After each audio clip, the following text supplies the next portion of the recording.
من الشيطان الرجيم.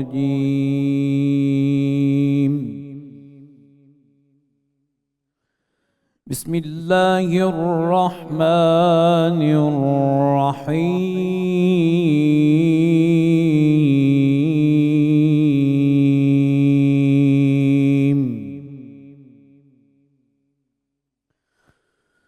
يا أيها الذين آمنوا إذا نودي للصلاة من يوم الجمعة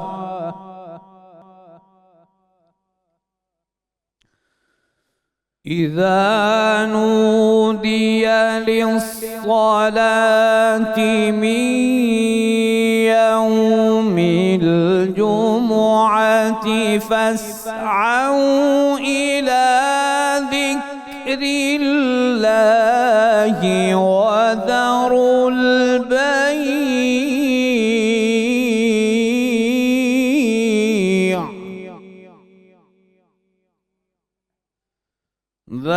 ذلكم خير لكم إن كنتم تعلمون.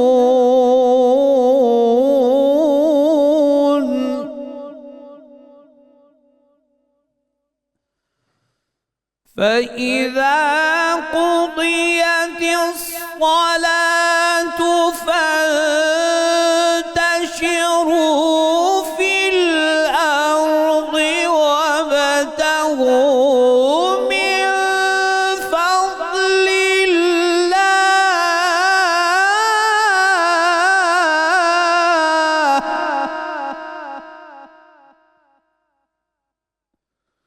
واذكروا الله كثيرا لعلكم تفلحون.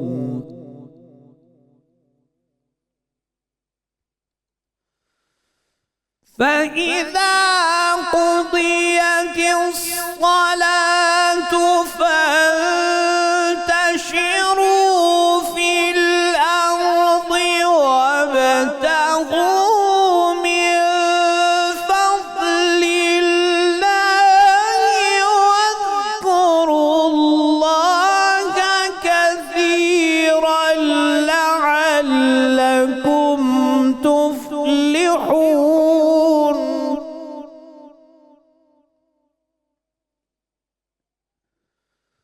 وإذا رأوا تجارة أو لهوا انفضوا إليها وتركوك قائما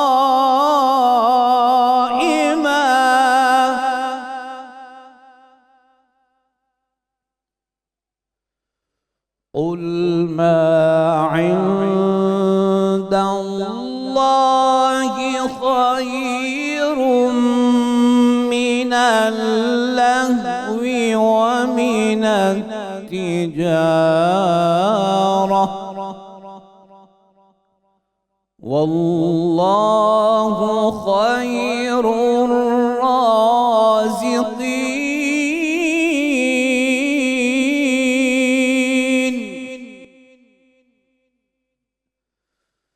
قل ما عند الله خير من اللهو ومن التجارة والله خير الرازقين. صدق اللہ العظیم. جزاک اللہ خیرہ جناب قاری سید خالد حمید کاظمی صاحب، آپ کی بڑی عنایت، بہت شکریہ. بسم اللہ الرحمن الرحیم۔ السلام علیکم ناظرین محترم، 92 نیوز چینل کی خصوصی سحر ٹرانسمیشن رحمت رمضان میں آپ کا میزبان غلام معین الدین نظامی اپنے ساتھیوں سمیت حاضر خدمت ہے۔ ہمارا آج کا موضوع جمعۃ الوداع اور یوم قدس الشریف ہے۔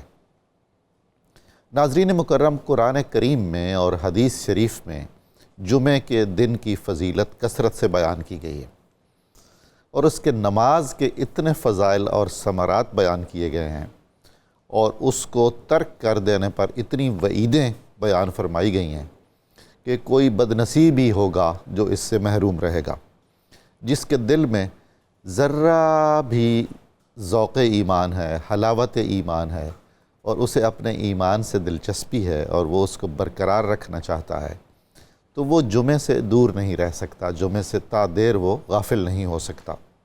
کسی سے اگر اس ضمن میں کوتاہی ہو رہی ہے تو اسے جلد از جلد اس کوتاہی کا ازالہ کرنا چاہیے، بارگاہ الہی میں توبہ کرنی چاہیے۔ رمضان المبارک کا مہینہ ہے، اللہ تعالیٰ تواب ہے، معاف فرما دینے والا ہے۔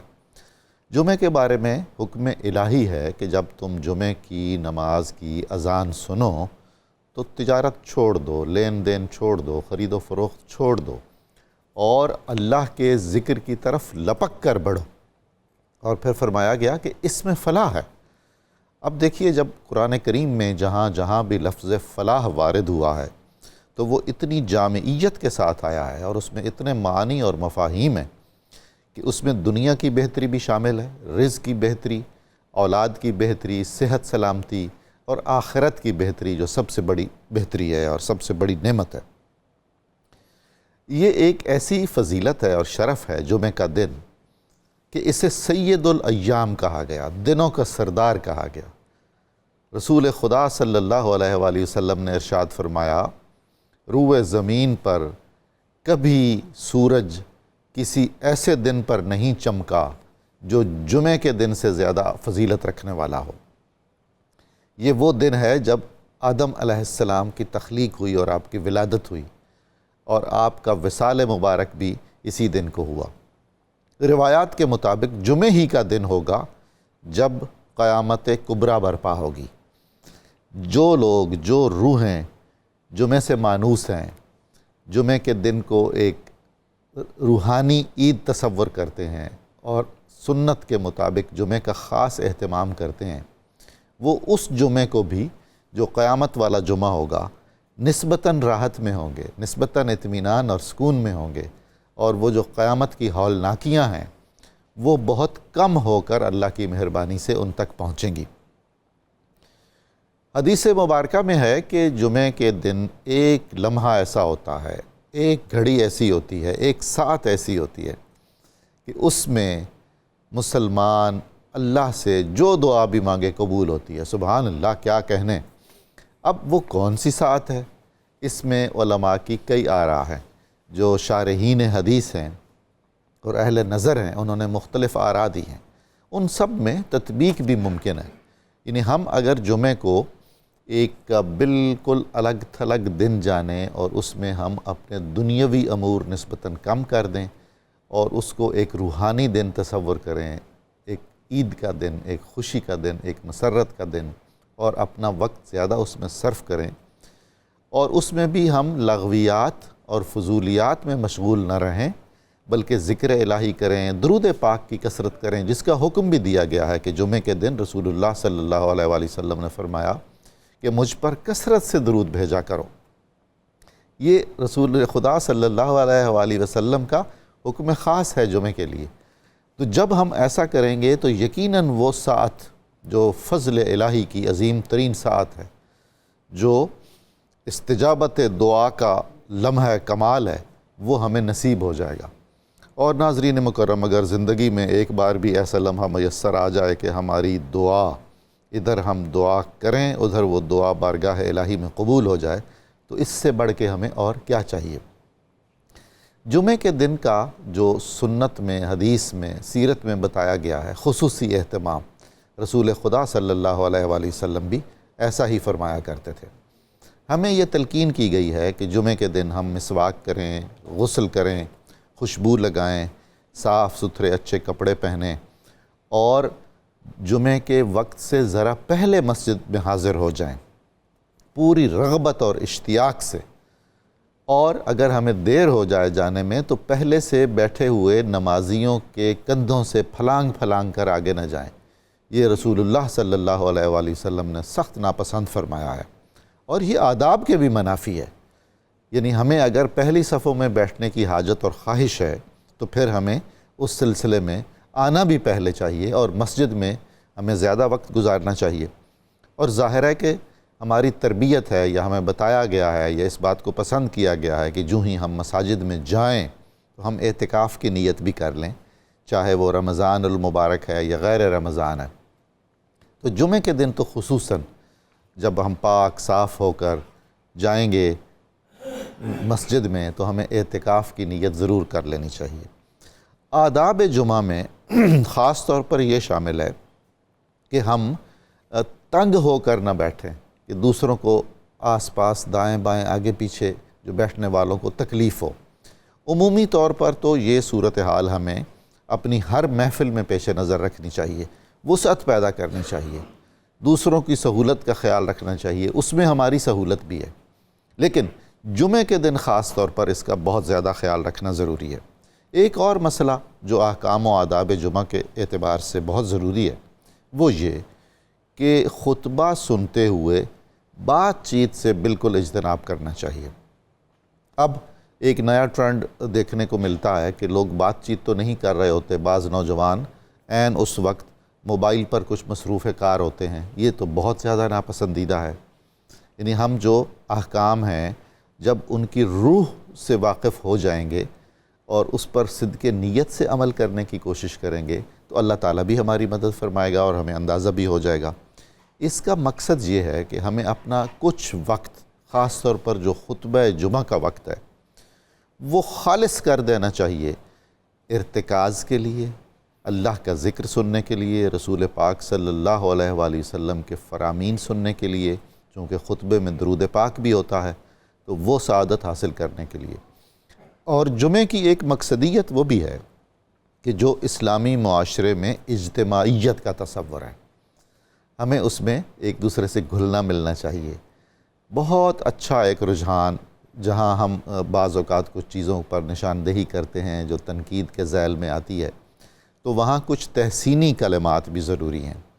بہت ساری مساجد میں اس کا اہتمام کیا جاتا ہے کہ آداب جمعہ یا آداب نماز زیادہ سے زیادہ ملحوظ رکھے جائیں، اور وہاں کے نمازیوں کو جو باقاعدہ نمازی ہیں، مستقل نمازی ہیں، وہ آپس میں بہت اچھا تعلق رکھتے ہیں، اور ان کے ہاں اگرچہ ان کی برادری اور ہوتی ہے، ان کے علاقے اور ہوتے ہیں، مگر وقتی طور پر بھی اگر وہ کسی ایک محلے یا کمیونٹی میں موجود ہیں تو وہ ایک بہت اچھی برادری کی شکل اختیار کر لیتے ہیں آپس میں ان کے تعلقات۔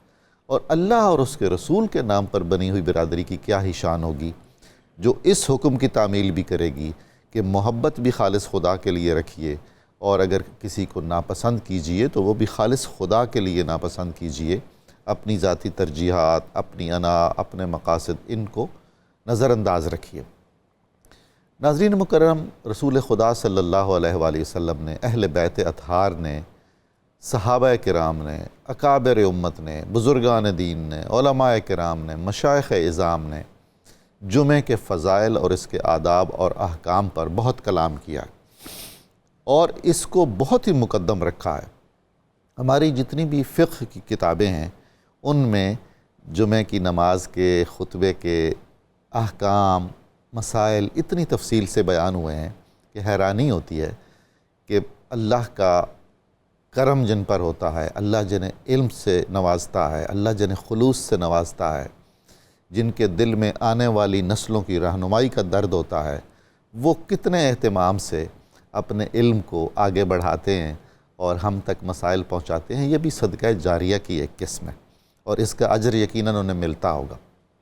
ناظرین مکرم، رمضان المبارک کا آخری عشرے میں جو آخری جمعہ ہوتا ہے اس کو اصطلاح میں جمعۃ الوداع کہتے ہیں، اور ہم اس سے بہت مانوس ہیں۔ اب رمضان المبارک کی اپنی ایک قدر و قیمت ہے، قدر و منزلت ہے، اس کی ایک ایک ساعت دیگر مہینوں کی ساعتوں سے کئی گنا زیادہ فضیلتوں والی ہے اور اجر والی ہے۔ اللہ کے ہاں بھی، اللہ کے رسول کے حکم کے تحت بھی، اور معمولات رسول صلی اللہ علیہ وآلہ وسلم سے بھی یہی ظاہر ہوتا ہے کہ رمضان المبارک کی ساعتیں اپنی برکت کے اعتبار سے ایک استثنائی صورت رکھتی ہیں۔ پھر اس میں آخری عشرے کے تو فضائل ہی ہم سب جانتے ہیں، اعتکاف اس میں آتا ہے، لیلۃ القدر اس میں آتی ہے۔ اب لیلۃ القدر ایسی رات ہے جو 1000 مہینوں سے افضل ہے، تو ایسا جمعہ وہ دیگر جمعوں کا سردار ہونا چاہیے اور ہے۔ تو رمضان المبارک کا آخری جمعہ پوری امت مسلمہ میں بہت ہی زیادہ اہتمام سے منایا جاتا ہے، کیونکہ اس کے فوراً بعد عید الفطر ہوتی ہے۔ تو عبادت کی عید اور روحانیت کی عید اور اپنی اصلاح کی عید اور خدا کے ساتھ تعلق کی تجدید کی عید تو جمعۃ الوداع ہے، اور پھر وہ جو عید الفطر ہے وہ ہمارے لیلۃ الجائزہ کہہ لیجئے، جو عبادات و ریاضات رمضان المبارک میں کی ہوئی ہوتی ہیں، اللہ تعالیٰ ہمیں ہماری نیتوں کے مطابق اور اپنے لطف و کرم اور رحمت کے مطابق ہمیں انعامات سے نوازتا ہے، تو اس لیے وہ بھی ہماری عید ہے۔ جمعۃ الوداع کے فضائل آپ کئی گنا کر لیجئے ایک عام جمعے کی نسبت۔ جمعہ ہر گاؤں اور ہر دیہات اور ہر ڈیرے اور ہر مسجد میں نہیں ہو سکتا۔ علماء امت نے رسول خدا صلی اللہ علیہ وآلہ وسلم اور ارشادات صحابہ کی روشنی میں معیارات طے کیے ہیں کہ یہ شرائط پوری ہوں گی تو وہاں جمعہ ہوگا، اور اگر یہ شرائط موجود نہیں ہیں تو وہاں جمعہ نہیں ہوگا۔ یہ بھی ہمیں ذہن میں رکھنا چاہیے کہ یہ جو ہم جامع مسجد کہتے ہیں، یہ اصل میں وہ مسجد جس میں جمعہ ہوتا ہے اس کو کہتے ہیں جامع مسجد یا مسجد جامع، اور دیگر تو عام مساجد ہیں، وہ بھی اللہ کا گھر ہیں، اللہ سے نسبت ہے ان کی، اتنی ہی محترم اور مقدس عبادت گاہیں ہیں۔ تو جامع مسجد ایک اور اعزاز ہے کسی بھی مسجد کے لیے کہ اس میں جمعہ ہوتا ہے، تو یہ جمعہ کی فضیلت ہے اور جمعۃ الوداع کی فضیلت ہے۔ تقریباً نصف صدی سے امت مسلمہ خاص طور پر جمعۃ الوداع کو یوم قدس کے طور پر منا رہی ہے۔ قدس بیت المقدس ہے، قدس غزہ ہے، قدس فلسطین ہے، اور جب ہم قدس کہتے ہیں تو اس میں رسول خدا صلی اللہ علیہ وآلہ وسلم کی معراج مبارک بھی ہمیں یاد آتی ہے، جہاں آپ نے انبیاء کرام کی صفوں کی امامت کی تھی کہ آپ امام الانبیاء تھے، اور بیت المقدس آپ کے اسراء کا یعنی زمینی سفر کا آخری نقطہ ہے، اور وہاں سے آپ کا عروج آسمانی شروع ہوا، سفر آسمانی شروع ہوا۔ تو بیت المقدس ایک ایسی مقدس شہر ہے اور جگہ ہے، اور اس میں اتنے مقامات اور آثار ہیں جو تمام سامی ابراہیمی مذاہب کے لیے اہمیت رکھتے ہیں۔ اور بدنصیبی سے یہ خطہ ایک طویل عرصے سے بد امنی کا شکار ہے، ظلم و ستم کا شکار ہے، غاصبانہ قبضے میں ہے۔ سلطنت عثمانیہ کو جب 100 سال کی سازشوں کے بعد ٹکڑے ٹکڑے کر دیا گیا اور بندر بانٹ کر دی گئی، تو پھر یہ مقدس خطہ غاصبوں کے قبضے میں دے دیا گیا، اور 70 سال سے ہم ہر روز ایک نیا ظلم اور ستم دیکھتے ہیں، اور ان دنوں میں تو اس کی انتہا ہی کچھ اور ہے۔ قیامت کہنا ایک معمولی لفظ ہوگا، قیامت صغریٰ بہت ہی چھوٹا لفظ ہے جو کچھ ہم دیکھ اور سن رہے ہیں۔ ہمیں دعا بھی کرنی چاہیے اور اس کے سلسلے میں کوشش بھی کرنی چاہیے۔ یوم القدس جو ہم مناتے ہیں تو یہ دراصل ہم اس ظالمانہ قبضے کے خلاف ایک مزاحمت کا اعلان کر رہے ہوتے ہیں، مدافعت کا اعلان کر رہے ہوتے ہیں، اپنا احتجاج ریکارڈ پہ لانا چاہ رہے ہوتے ہیں، اور اپنے مظلوم بھائیوں کے ساتھ ایک طرح کا اظہار یکجہتی کر رہے ہوتے ہیں۔ آج ان تمام امور اور مسائل کے بارے میں گفتگو کرنے کے لیے ہمارے ساتھ جو محترم مہمان تشریف فرما ہیں، میں ان کا تعارف آپ سے کرواتا چلوں۔ پروفیسر محمد سعید احمد خان صاحب ہیں، جناب پروفیسر محمد یوسف عرفان صاحب ہیں، شکریہ۔ ہمارے ساتھ قاری صاحب تھے، اور انشاءاللہ العزیز ڈاکٹر طاہر حمید تنولی صاحب ہمیں جوائن کریں گے۔ ہمارے ساتھ حسب معمول ہمارے بہت ہی عزیز اور بہت ہی محترم، بہت مقبول قوال جناب شیر میاں داد خان صاحب تشریف فرما ہیں، اور ان کی ٹیم ہے جو ماشاءاللہ بہت اچھے بچے ہیں، سارے اپنے اپنے کام اور اپنے اپنے فن میں بڑی صلاحیت رکھتے ہیں، اور ہم ان کے روشن مستقبل کے لیے بھی دعا گو ہیں۔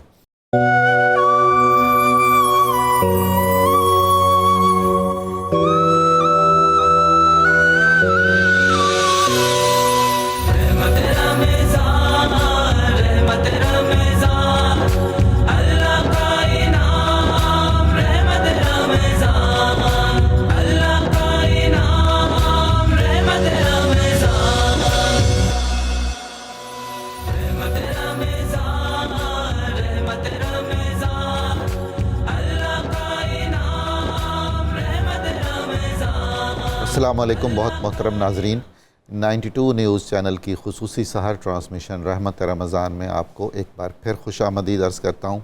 ہمارا آج کا موضوع جمعۃ الوداع ہے اور یوم القدس الشریف۔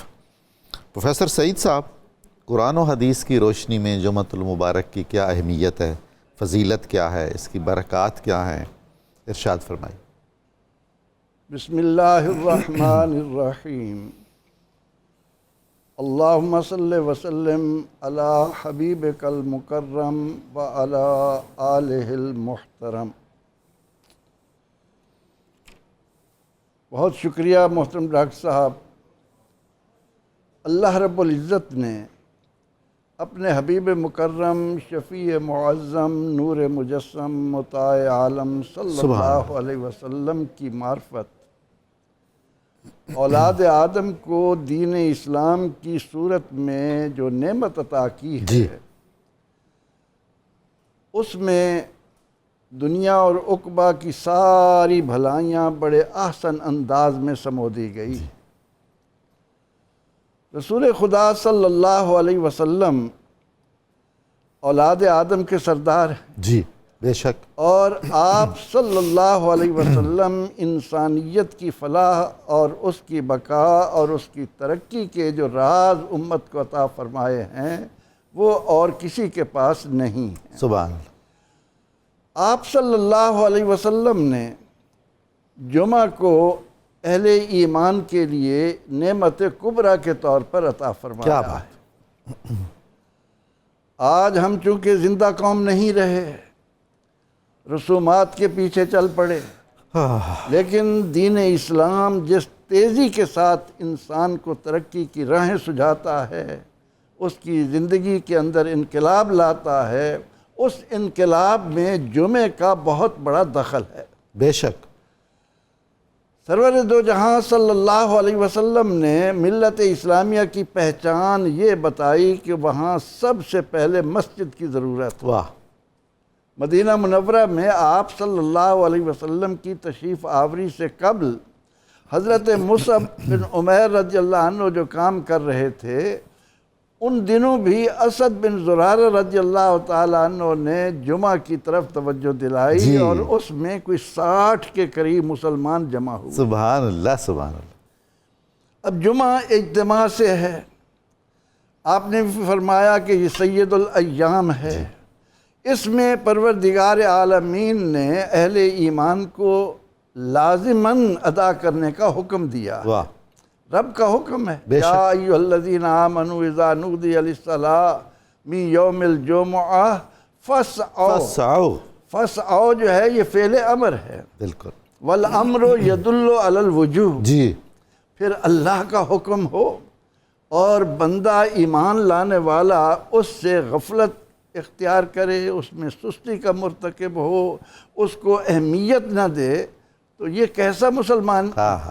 پھر حضور جو سعی ہے اس میں اہتمام ہے، کوشش ہے، اور سبقت لے جانے کی خواہش ہے، آگے بڑھنے کی۔ جمعہ کے اندر صرف اجتماعیت نہیں، جی، قوم کی پہچان ہے، بے شک، وقت کی پابندی ہے، ہاں، اور اس طرف کیسی توجہ دلائی؟ فرمایا کہ جمعہ کے دن سب سے پہلے جو لوگ داخل ہوتے ہیں، ہاں ہاں ہاں، ان کی آمد پر فرشتے رجسٹر لے کر کھڑے، سبحان اللہ، اور ان کے لیے اجر و ثواب کے ضمن میں ایسا اللہ تعالیٰ کی طرف سے انعام ملتا ہے کہ انہوں نے گویا اونٹ ذبح کر کے اللہ کی راہ میں خیرات۔ اللہ اکبر۔ ان کے بعد آنے والے وہ اس طرح جیسے گویا انہوں نے گائے ذبح کی، اس کے بعد آنے والے میڈا ذبح کرنے والے، اچھا، وہ اجر پاتے ہیں۔ واہ، ان کے بعد پہنچنے والے مرغی، اس کے بعد آنے والے انڈا۔ اب اس میں نبی اکرم رحمت عالم صلی اللہ علیہ وسلم نے مسلمانوں کو زندہ قوم بننے کے لیے کس خوبصورت انداز میں توجہ دلائی کہ ہر ایک کے اندر یہ طلب ہو کہ میں سب سے پہلے پہنچوں۔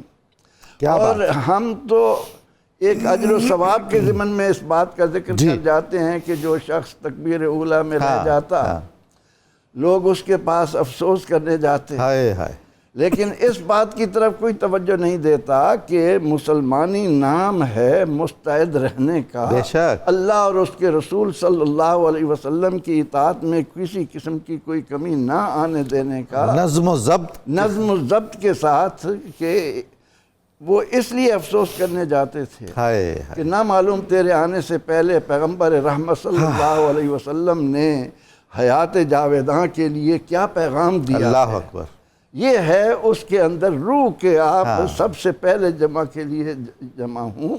پھر یہ کہ قومی نشان، قوم کی پہچان، شعار کی حیثیت رکھتا کہ ہے۔ آپ نے غسل کیا ہے، آہا، بہترین لباس پہنا ہے، خوشبو لگائی ہے، معطر ہو کر ایک بتا رہے ہیں کہ آؤ دیکھو کلمہ پڑھنے والے کتنے صاف ستھرا اور نفیس لوگ ہیں، الطہور شطر الایمان۔ ہاں، اس کا نتیجہ کیا ہوگا؟ آپ کے گھر صاف ستھرے، آپ کی گلیاں صاف ستھری، آپ کے بازار صاف ستھرے، اور اس سے صحت کے کتنے مسائل از خود حل ہوتے چلے جاتے ہیں۔ تو نبی اکرم رحمت عالم صلی اللہ علیہ وسلم نے جمعہ کی برکات کے لیے، جمعہ کی رحمتوں کو لوٹنے کے لیے ایک ارشاد تو یہ فرمایا کہ 24 گھنٹے ہیں جی جمعے کے لیے، 12 رات کے 12 دن کے، جی ہاں، اور جمعے کے ہر گھنٹے میں اللہ تعالیٰ 6 لاکھ گناہ گاروں کو جہنم سے آزادی عطا کرتا ہے۔ سبحان اللہ، سبحان اللہ۔ اب ہم جا کر اللہ تعالیٰ کے حضور جب سر بسجود ہوتے ہیں، پھر نبی اکرم رحمت عالم صلی اللہ علیہ وسلم نے جمعے کی طرف جی، اس طرح توجہ دلائی کہ اگر کوئی مسلمان 3 جمعے غافل ہو جائے اللہ اکبر، تو اللہ تعالیٰ اس کے دل کو مردہ کر دیتا ہے۔ ہائے ہائے، اس مشینری میں جس پرزے نے ہمیں زندگی کے راز دینے ہیں وہ بالکل مر جاتا ہے، اس کو منافق کی صف میں رکھا جاتا اللہ ہے اکبر۔ کہ یہ اتنا غافل ہے کہ اس نے جمعہ کی اہمیت کو نہیں جانا۔ اوہو، اور پھر یہ ڈاکٹر صاحب، قوم کی ترقی کا بہترین راز ہم کہتے ہیں کہ جمہوریت میں ہے۔ جی، جمہوریت کو جس انداز میں قوم کے سامنے جمعہ لاتا ہے، واہ واہ واہ، اور کوئی نظام نہیں لا سکتا۔ کیوں؟ اسلام نے لازم قرار دیا کہ جمعہ خود حاکم وقت پڑھائے۔ جی، اب پیغمبر رحمت صلی اللہ علیہ وسلم جو انسانیت کے سردار ہیں، وہ جمعے کا خطبہ دے رہے ہیں، جی، اور آج ہمیں اس سطح پر لا کر کھڑا کیا گیا ہے کہ جی میں کوئی مولوی ہوں کہ میں جمعے کا خطبہ دوں۔ ہائے ہائے، لیکن ہم اس طرف توجہ نہیں کرتے کہ جب حاکم وقت جمعہ کے لیے آئے گا تو مجال ہے کسی کی کہ کوئی گھر بیٹھ رہے، کوئی سستی کا مرتکب ہو۔ پھر جب یہ حاکم وقت آ کر پیغام دے گا، کہیں آپ کا گورنر پیغام دے رہا ہے، کہیں آئی جی پیغام دے رہا ہے، کہیں کمشنر پیغام دے رہا، یہ جیسے کوئی بڑے افسران ہوں اور میٹنگ ہو تو چھوٹے لوگ جو نچلے منصبوں پر ہوتے ہیں وہ ضرور ان میٹنگز میں شرکت کرتے ہیں تاکہ غیر حاضری نہ لکھی جائے، کوئی رہ ہی نہیں سکتا۔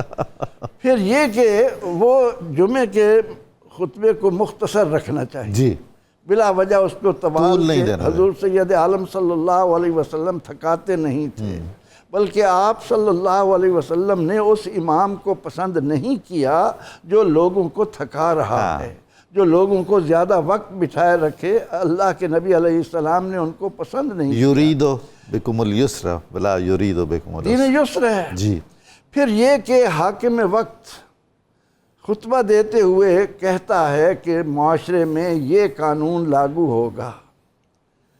اب اگلے جمعہ تک اگر وہ قانون لاگو نہ ہو تو ایک عام آدمی اٹھ کر کہے گا کہ عمر، ہائے ہائے، تمہارا قد ہم سے بڑھا، سبحان اللہ، تمہیں مال غنیمت میں اتنا ہی کپڑا ملا جتنا ہمیں ملا، ہمارا لباس تیار نہیں ہوا، تو آپ کا کیسے ہو گیا؟ آپ کا کیسے ہو گیا؟ یہ وہ راز ہے قوم کی ترقی کا، یعنی حکمران بھی احتساب کے دائرے میں ہوگا، احتساب کے دائرے میں، کہ آپ نے یہ کہا تھا کہ فلاں چیز اتنے میں ملے گی، کیا وہ واقعتاً لوگوں کو اتنے میں مل رہی ہے؟ کیا آپ نے جو باتیں خطبے میں بتائی تھیں ان پر سوسائٹی میں عمل ہو رہا ہے؟ یہ ایک جرأت اور حریت فکر عطا کرتا ہے جمعے کی صورت میں، اسلام مسلمانوں کو مہمیز دیتا ہے، اور یہی وہ راز تھا کہ سیدنا فاروق اعظم رضی اللہ تعالی عنہ منبر پر بیٹھے ہیں، لیکن روحانیت کا یہ عالم ہے کہ اگر ساریہ وہاں سے کتنی دور میدان جہاد میں کام کر رہے ہیں، کمال، تو وہاں پر بھی ان کی نظر ہے اور کہتے ہیں یا ساریہ الجبل. صحابہ حیران ہوتے ہیں. اور پھر یہ کہ زندگی کے مسائل کے ضمن میں جب قرآن و سنت کے احکامات دیے جاتے ہیں، اب فاروق اعظم رضی اللہ عنہ جمعے کے منبر پر بیٹھ کر جب یہ فرماتے ہیں کہ لوگ اپنی بیٹیوں کا حق مہر بہت زیادہ رکھ رہے ہیں، میں چاہتا ہوں کہ اس کو محدود کر دوں، اس کو متعین کر دوں، آسانی ہو جائے، تو معاشرے میں سے سامعین میں سے ایک خاتون اٹھتی، کیا بات، وہ کہتی ہے کہ عمر اللہ ہمیں دیتا ہے، آپ ہم سے لیتے ہیں. واہ واہ واہ. اور یہ سن کر حاکم ماتھے پر شکن نہیں ڈالتا، بلکہ یہ کہہ کر بیٹھ جاتا ہے کہ عمر تجھ سے تو معاشرے کی عورتیں زیادہ قرآن جانتی ہیں. تو جمعے کے اندر ہمیں جو اجتماعیت کے ساتھ ایک تو اجر و ثواب ملتا ہے، ہم گناہوں سے پاک ہو کر جاتے ہیں، اور یہی وجہ ہے کہ جمعۃ الوداع کی جو رحمتیں برکتیں ہم پا رہے ہیں، ان سے زیادہ اپنے دامن کو بھریں. اور ساتھ ہی ساتھ وہ جو نبی اکرم رحمت عالم صلی اللہ علیہ وسلم نے جمعہ کے اندر معمولات دیے ہیں، ان معمولات کی روشنی میں ہمارے لیے زندگی گزارنا آسان ترین ہو جاتا ہے. واہ، سبحان اللہ سبحان اللہ. پروفیسر محمد یوسف عرفان صاحب، آداب جمعہ کیا ہیں، مسنون اعمال کیا ہیں؟ ایک تو عمومی طور پر احترام مسجد ہے، صفوں کو درست رکھنا ہے، بر وقت جمعے کے لیے پہنچنا ہے، خطبے کے دوران خاموش رہنا ہے، نظم و ضبط کا خیال رکھنا ہے، صفائی ستھرائی کا خیال رکھنا ہے. یہ فرمائیے، یہ سارا کچھ ہمارے معاشرے میں ہے، کچھ اس کا احساس اور شعور اور کچھ نتائج نکل رہے ہیں؟ بہت بہت شکریہ. آداب جمعہ اور آداب مسجد، احترام مسجد، الحمدللہ آپ نے پروفیسر صاحب نے بڑی تفصیل سے بیان کیے ہیں، اور آج یہ ہمارے معاشرے میں موجود ہیں یا نہیں، میں سمجھتا ہوں کہ موجود ہیں، مگر آج کل غفلت بھی بہت زیادہ ہو رہی ہے، کیونکہ امت مسلمہ جو ہے ان آداب سے کبھی محروم نہیں رہی، کچھ نہ کچھ اس پر رہا. اور جب تک یہ عالمی یلغار جو تھی میڈیا کے ذریعے ہمارے نوجوانوں کو بہکانے میں کسی حد تک یعنی فی الحال کامیاب ہے، تو اس کی وجہ سے اثرات بھی ہیں، اور اس میں سب سے زیادہ ذمہ داری آپ کی، ہماری، ہم سب کی ہے. جو جانتے ہیں وہ دوسروں تک پہنچائیں. اور اس میں سب سے بڑی بات جو ہے، جمعہ جو ہے یہ ایک منی لیلۃ القدر ہے. اس طرح کے اس یعنی 12 گھنٹے میں یا 24 گھنٹے میں ایک لمحہ ایسا ہے جس میں جو مانگو وہ ملتا ہے. کیا بات، لیلۃ القدر کی فضیلت کیا ہے؟ یعنی اللہ تعالیٰ کے انعامات یہ ہیں کہ جہاں اس نے اللہ تعالیٰ نے طاق راتوں کی برکتیں رکھی ہیں، ان برکتوں کو ہر ہفتے پھیر بھی دیا، پھیلا بھی دیا.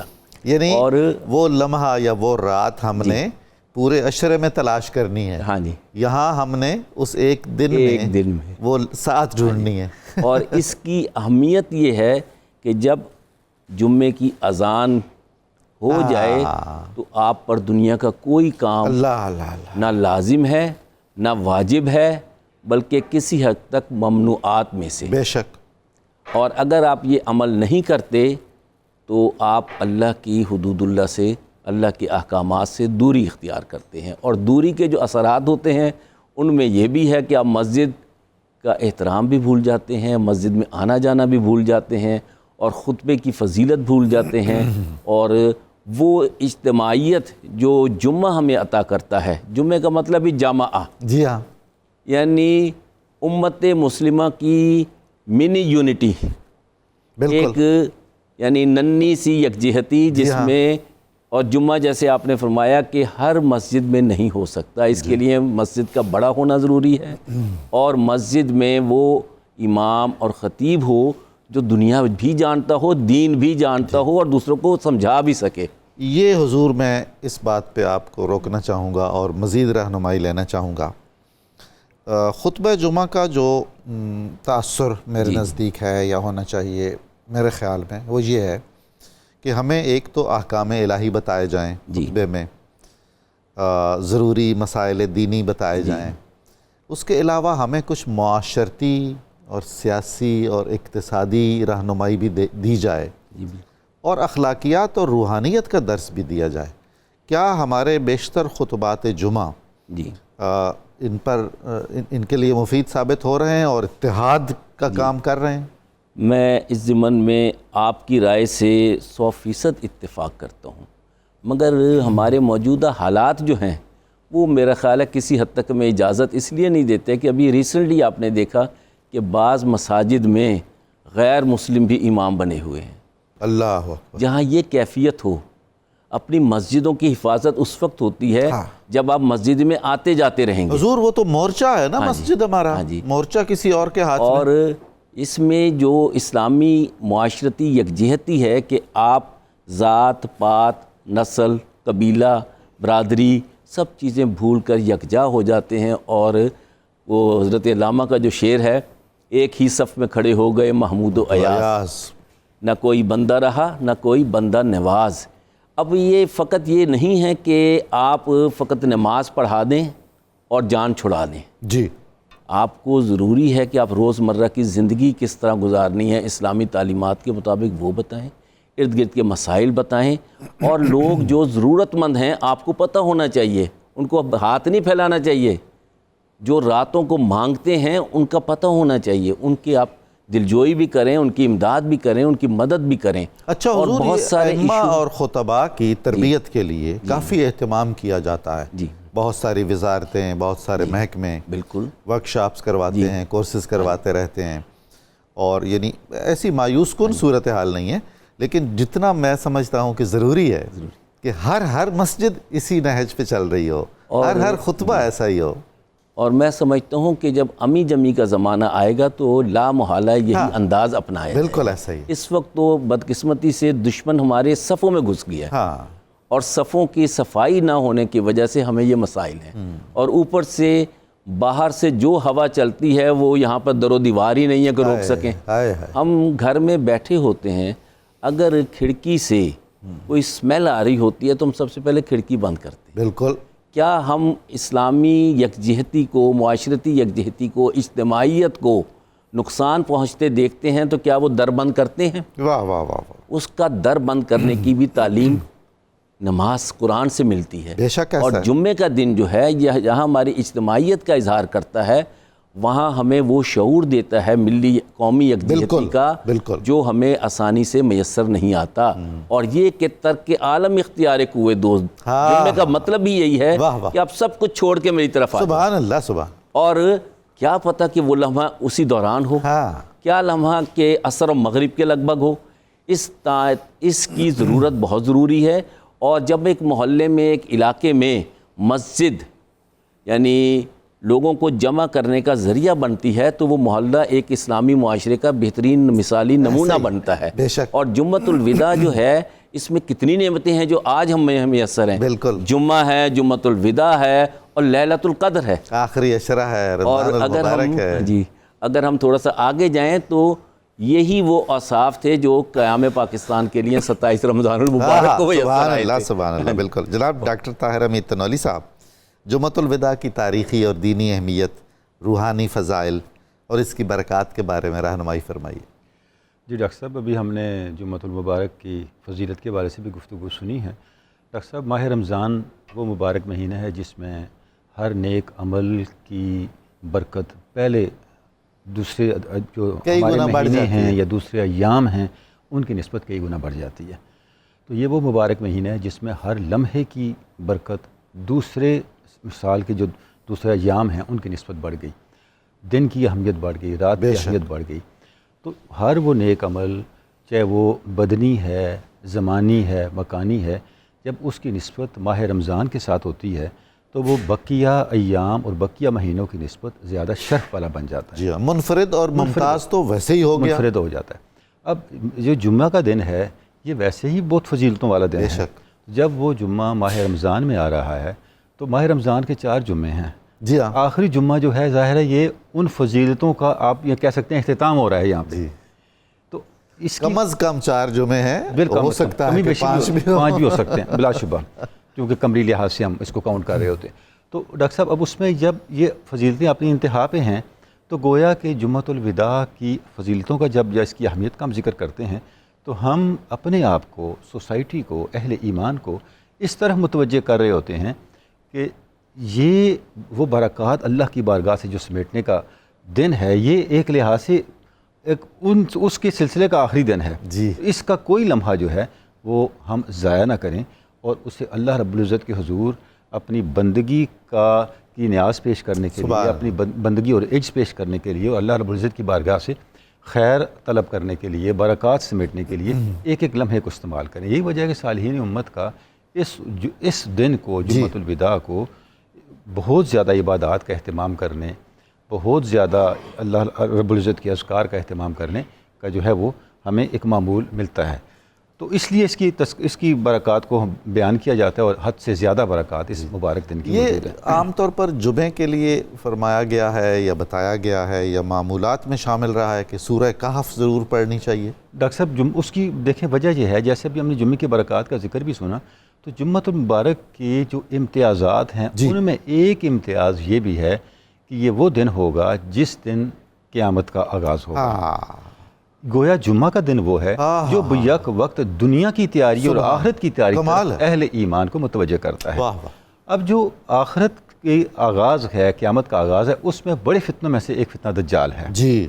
حدیث پاک کے اندر ہے کہ جب آپ سورہ کہف کا اہتمام کرتے ہیں اس مبارک دن کو تو اللہ رب العزت آپ کو دجال کے اثرات سے محفوظ رکھتا ہے. حضور آج کل تو یوں لگتا ہے کہ ہر روز سورہ کہف پڑھنی چاہیے. اور بالکل ڈاکٹر صاحب ایسے درست فرمایا آپ نے.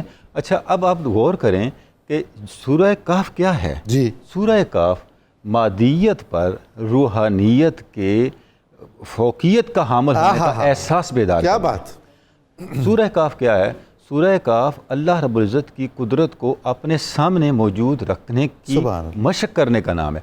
اب دیکھیں جو 4 بڑے واقعات سورہ کہف کے اندر بیان ہوئے ہیں، اگر ہم ان واقعات پہ غور کریں تو آپ صلی اللہ علیہ وسلم کی اس فرمان کی حکمت کھل کے سامنے آ جاتی ہے کہ جس نے بھی جمعۃ المبارک کو سورہ کہف کا اہتمام کیا وہ کبھی بھی دجال کے فتنے سے، مفہوم حدیث پاک کا، دجال کے فتنے کا شکار نہیں ہوگا.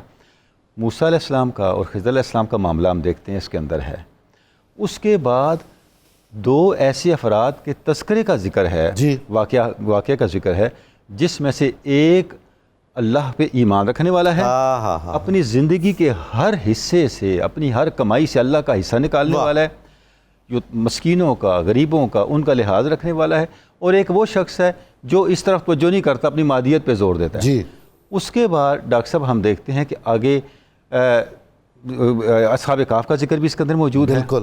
اچھا، اور آخری جو واقعہ ہے وہ ذوالقرنین کا واقعہ ہے. جی ہاں. تو یہ چاروں جو واقعات ہیں یہ بنیادی طور پہ ہمیں جو اللہ رب العزت کی طرف سے وحی کے ذریعے ملنے والی ہدایت ہے، چاہے وہ ہمیں عقلی طور پہ اس کے لیے کوئی کنونسنگ آرگومنٹس ہماری عقل میں نہ بھی ہوں، ہم عقل کو سر بسجود کر دیتے ہیں. کیا بات. اللہ رب العزت کی ہدایت کے سامنے، جیسا اصحاب کہف نے کیا، جیسا واقعہ موسیٰ و خضر میں ہمیں ملتا ہے، اور جس طرح حضرت ذوالقرنین نے یاجوج ماجوج کے فتنے کو ختم کرنے کے لیے اپنے دور کے تمام مادی وسائل آتین من کل شیء سببا، اسباب میسر ہونے کے باوجود تائید الہی کو اس پہ فائق رکھا. یہ ہم کہہ سکتے ہیں کہ سورہ کہف حصار ایمان ہے یا حصار حفاظت ہے ہمارے لیے اگر ہم جمعے کو پڑھیں. سورہ کہف حصار ایمان بھی ہے، سورہ کہف ایمان کی بڑھوتری بھی ہے، ایمان کی پرورش کا، ایمان کی تربیت کا، اور ہمارے باطنی دینی وجود کو قوی کرنے کا سامان بھی ہے. ماشاءاللہ ماشاءاللہ، بہت شکریہ.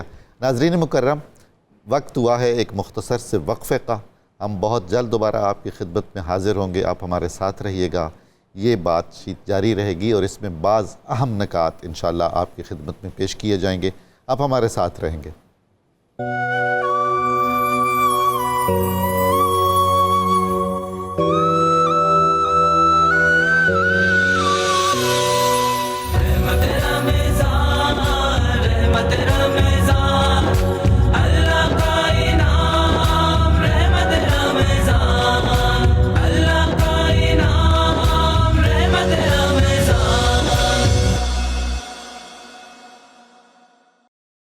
پروفیسر سعید صاحب، ایک تو عمومی طور پر جمعہ اور پھر خاص طور پر جمعۃ الوداع کے حوالے سے آپ ارشاد فرمائیے گا کہ رسول خدا صلی اللہ علیہ وآلہ وسلم کے پاک معمولات کیا تھے، اہل بیت اطہار کے، صحابہ کے، اور ہمیں کس طرح ان پر عمل کرنا چاہیے؟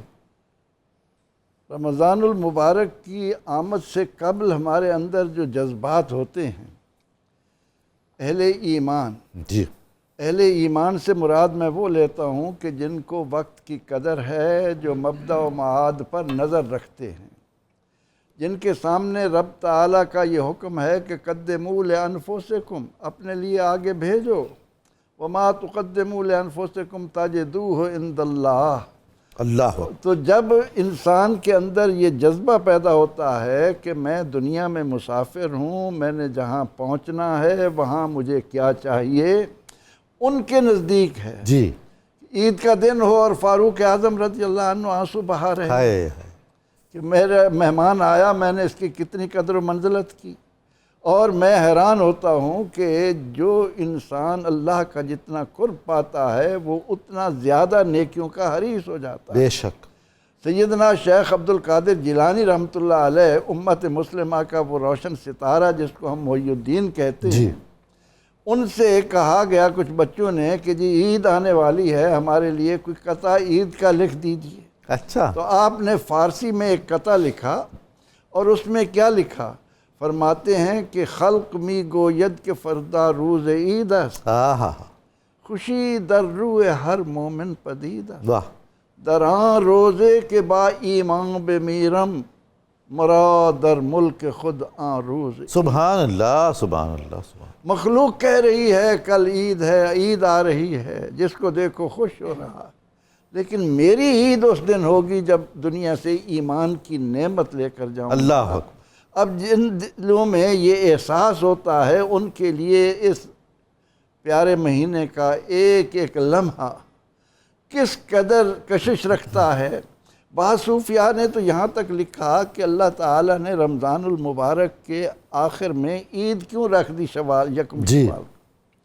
کیوں کہ جو یہ مہینہ گزرتا ہے اہل ایمان پر جو قیامتیں ٹوٹتی ہیں اس کے فراق اور اس کی جدائی میں وہ جو تڑپتے ہیں، اس کا تقاضا تھا کہ ایسا نہ ہو کہ لوگ ان کے دل فیل ہو جائیں، خوشی رکھ دی کہ توجہ مبذول ہو جائے، تسکین کچھ ہو جائے، اس طرف خیال جائے۔ تو رمضان المبارک کی آمد پر جو ہمیں ایک تمنا تھی، اب اس کے جانے کے ساتھ ساتھ وہ ایک مثال کے طور پر میں بات عرض کیا کرتا ہوں کہ کسی نے موسم بہار کے جانے پر بلبل کو دیکھا کہ آنسو بہا رہی، کہا ارے پگلی کیا ہوا، تھوڑے دنوں کی بات ہے پھر آ جائے گی بہار، پھر کوکے گی، پھر تیرے لیے لذتیں ہوں گی۔ وہ کہنے لگی کہ یہ تو میں بھی جانتی ہوں، لیکن یہ کیا ضرور ہے کہ آنے والی بہار تک میں زندہ رہوں۔ اللہ اکبر، اللہ اکبر۔ اس لیے یہ جو وقت گزر رہا ہے اس پر اللہ تعالیٰ کی طرف سے ہمارے لیے رحمتوں کے جو دروازے کھولے ہیں، اور پھر جمعہ کے دن اللہ تعالیٰ نے جس قدر اس میں ہمارے لیے بخشش کے سامان رکھے ہیں، پھر یہ کہ ہم اس سے مانگ کیا رہے ہیں، اللہم اجرنا من النار، جی، اے اللہ ہمیں آگ سے بچا لے، یا مجیرو یا مجیرو یا مجیر۔ اور احساس یہ ہے کہ فمن زحزح عن النار وادخل الجنہ فقد فاز، کامیاب کون ہے جو جہنم سے بچا کر جنت میں داخل کر دیا گیا۔ پیغمبر رحمت صلی اللہ علیہ وسلم تو جیسے ہم اپنی زبان میں کہتے ہیں کہ اس ماہ مبارکہ کی آمد میں لنگوٹ کس لیتے تھے، بے شک، اتنی مستعدی۔ اور یہی حال صحابہ کرام رضوان اللہ علیہ مجمعین کا کہ جو رمضان المبارک کے یہ آخری دن آتے ان کی سخاوت بڑھتی چلی جاتی، ان کے نوافل بڑھتے چلے جاتے، ان کی تلاوت بڑھتی چلی جاتی، ان کے اذکار میں اضافہ ہوتا چلا جاتا، وہ لوگوں کے ساتھ حسن سلوک کر رہے ہیں اور اللہ سے بھی اپنے تعلق کو مضبوط بنا رہے ہیں۔ تو نبی اکرم رحمت عالم صلی اللہ علیہ وسلم نے یعنی جبریل کے ساتھ قرآن کا دور ہو رہا ہے، آپ صلی اللہ علیہ وسلم کے اس عمل کو دیکھ کر ہم دیکھتے ہیں کہ ہمارے جو ائمہ ہیں امام ابو حنیفہ رحمۃ اللہ علیہ دن میں ایک پورا قرآن پاک ختم ہو رہا ہے، رات میں 2 رکعت میں ایک پورا قرآن ختم ہو رہا ہے، 10 راتوں میں ایک قرآن ختم ہو رہا ہے۔ امام شافعی رحمۃ اللہ علیہ کو دیکھیں، ان کا بھی یہی حال ہے، وہ بھی اسی طرح سے قرآن پاک کے ساتھ تعلق کو مضبوط بنا رہے ہیں۔ تو جمعہ کا دن چونکہ اللہ تعالیٰ کی رحمتوں کے نزول کا دن ہے، جس کی ایک ایک گھڑی میں اللہ تعالیٰ نظر رحمت فرماتے ہوئے بندوں کے ساتھ جو اس کا کرم ہو رہا ہے، اس کی بنا پر میں تو جب یہ دیکھتا ہوں کہ ام المومنین سیدہ ام سلمہ جی رضی اللہ تعالی عنہ فرماتی ہیں کہ جو ہی رسول اللہ صلی اللہ علیہ وسلم کا خطبہ شروع ہوتا، اللہ اکبر، میں سارے کام چھوڑ کر مؤدب ہو کر کھڑی ہو کر گھر میں اپنے حجرے میں وہ پورا خطبہ سنتی تھی۔ سبحان اللہ۔ لیکن ڈاکٹر صاحب، ہم جن حالات سے گزر رہے ہیں، ہمیں ان کو مد نظر رکھتے ہوئے لوگوں کو متوجہ کرنا ہے۔ مساجد انتشار کی جگہ نہیں ہیں، فرقہ واریت سے باہر آؤ، بے شک، محبتیں بانٹو، واہ واہ، نبی اکرم رحمت عالم صلی اللہ علیہ وسلم کے لائے ہوئے دین کو انسانیت کی بھلائی کے لیے رکھو، اور دوسروں کے آنے سے پہلے جو یہاں کا ماحول تھا اس کی طرف ہم کب لوٹیں گے؟ واہ، آج حالت یہ ہے، میں سن 60 سے جمعے کا خطبہ دے رہا، ماشاءاللہ ماشاءاللہ، 1960 سے آج جن حالات کو میں دیکھ رہا ہوں کہ آپ ممبر پر بیٹھے ہیں، خالی ہے مسجد، ہائے ہائے ہائے، 5-10 آدمی بڑی مشکل سے، جو ہی دیکھیں گے کہ اب خطبے کا وقت ہے، آخری لمحات میں آئیں گے، مسجد میں تل دھرنے کو جگہ نہیں ہوگی۔ اس کی وجہ کیا ہے کہ ہماری زبانوں نے ہمیں ایک دوسرے سے اتنا دور کر کے وہ ان مقاصد سے بالکل بہت زیادہ ہم دور چلے گئے ہیں۔ تو ہمیں یہ ماحول پیدا کرنا ہے کہ جس طرح ہماری بچیاں پاکستان بننے کے بعد یہ جذبہ نظر آتا تھا کہ وہ مقابلے کرتی تھیں، اس نے اتنے قرآن پڑھے ہیں، میں اتنے قرآن پڑھوں گا، اس نے اتنے صدقات و خیرات کیے ہیں، میں ان سے بڑھ کر کروں گی۔ لیکن آج وہ معاملات نہیں ہیں، الا ماشاء اللہ، اللہ تعالیٰ جس کو توفیق دیتا ہے۔ تو ہمیں اس ماہ مبارکہ کی جو رات دن میں جہنم سے آزادی ہو رہی ہے، اللہ تعالیٰ گناہگاروں کو معاف کر رہا ہے، جس طرح اس نے صدقات و خیرات کے اجر بڑھا دیے ہیں، ان باتوں کی طرف توجہ دیتے ہوئے، ایک ایک لمحے کو غنیمت جانتے ہوئے، کوئی ضروری نہیں ہے کہ آئندہ رمضان تک ہم رہیں گے، ان کو غنیمت جانتے ہوئے ان سے مستفید ہونے کی کوشش کی جائے۔ اور پھر یہ کہ اجتماعیت، اس کی طرف دھیان دیا جائے۔ جب تک ہم من حیث القوم اس بات کو نہیں لیں گے کہ پروردگار عالمین فرمائے کہ جب جمعے کی اذان آئے تو کاروبار چھوڑ دو، اذا نودی للصلاۃ من یوم الجمعہ فاسعوا الی وذروا البیع، وذروا البیع، خرید و فروخت، بیع خرید کو بھی کہتے ہیں، فروخت بالکل کو بھی۔ لیکن ہماری دکانیں اسی طرح کھلی۔ ہم بسا اوقات تو یہ دیکھ کر حیرت ہوتی ہے کہ مسجد کے دروازے کے سامنے دکانیں وہ بند نہیں ہوتی، وہ کھلی رہتی ہیں، وہاں رونق لگی رہتی ہے، لوگ گپیں مارتے ہیں۔ تو اللہ تعالی ہمیں توفیق دے کہ رمضان المبارک کی ان بابرکت ساعتوں سے، جہاں رب العالمین نے اپنی رحمتوں کے دروازے کھول رکھے ہیں، شیاطین کو بند کر رکھا ہے، روزے دار کے منہ کو کی بو کو اللہ تعالیٰ خوشبو سے زیادہ پسند کر رہا ہے، کائنات کے اندر جو فضا میں پرندے ہیں، سمندروں میں جو جانور ہیں، وہ آپ کے لیے دعائیں کر رہے ہیں۔ تو ان سے فائدہ اٹھاتے ہوئے ہم اپنے آپ کو جہنم کے آگ سے بچا لیں، اور ساتھ ہی ساتھ جمعے کے آداب جن کا ہم بار بار ذکر کر رہے ہیں، انسانی وجود کے لیے اس میں جو برکتیں رکھی گئی ہیں، ان سے بھی ہم استفادہ کریں، اپنے لباس کو صاف رکھیں، اپنے بدن کو صاف رکھنے کی عادت ڈالیں، اپنے آپ کو خوشبو لگانے کی عادت ڈالیں، وقت کی پابندی کا خیال کریں، دوسروں کی ضرورتوں کو خیال رکھتے ہوئے ان کے ساتھ حسن سلوک کے جو انداز ہیں ان کو ہمیں بڑھانا ہے، جس طرح رسول اللہ صلی اللہ علیہ وسلم بڑھا دیتے تھے ہمیں بھی ان کے ساتھ ساتھ بڑھتے واہ واہ واہ۔ پروفیسر یوسف صاحب، قدس کون سا خطہ ہے اور اس کی دینی، ثقافتی، روحانی اور سیاسی مرکزیت کیا ہے؟ بہت بہت شکریہ۔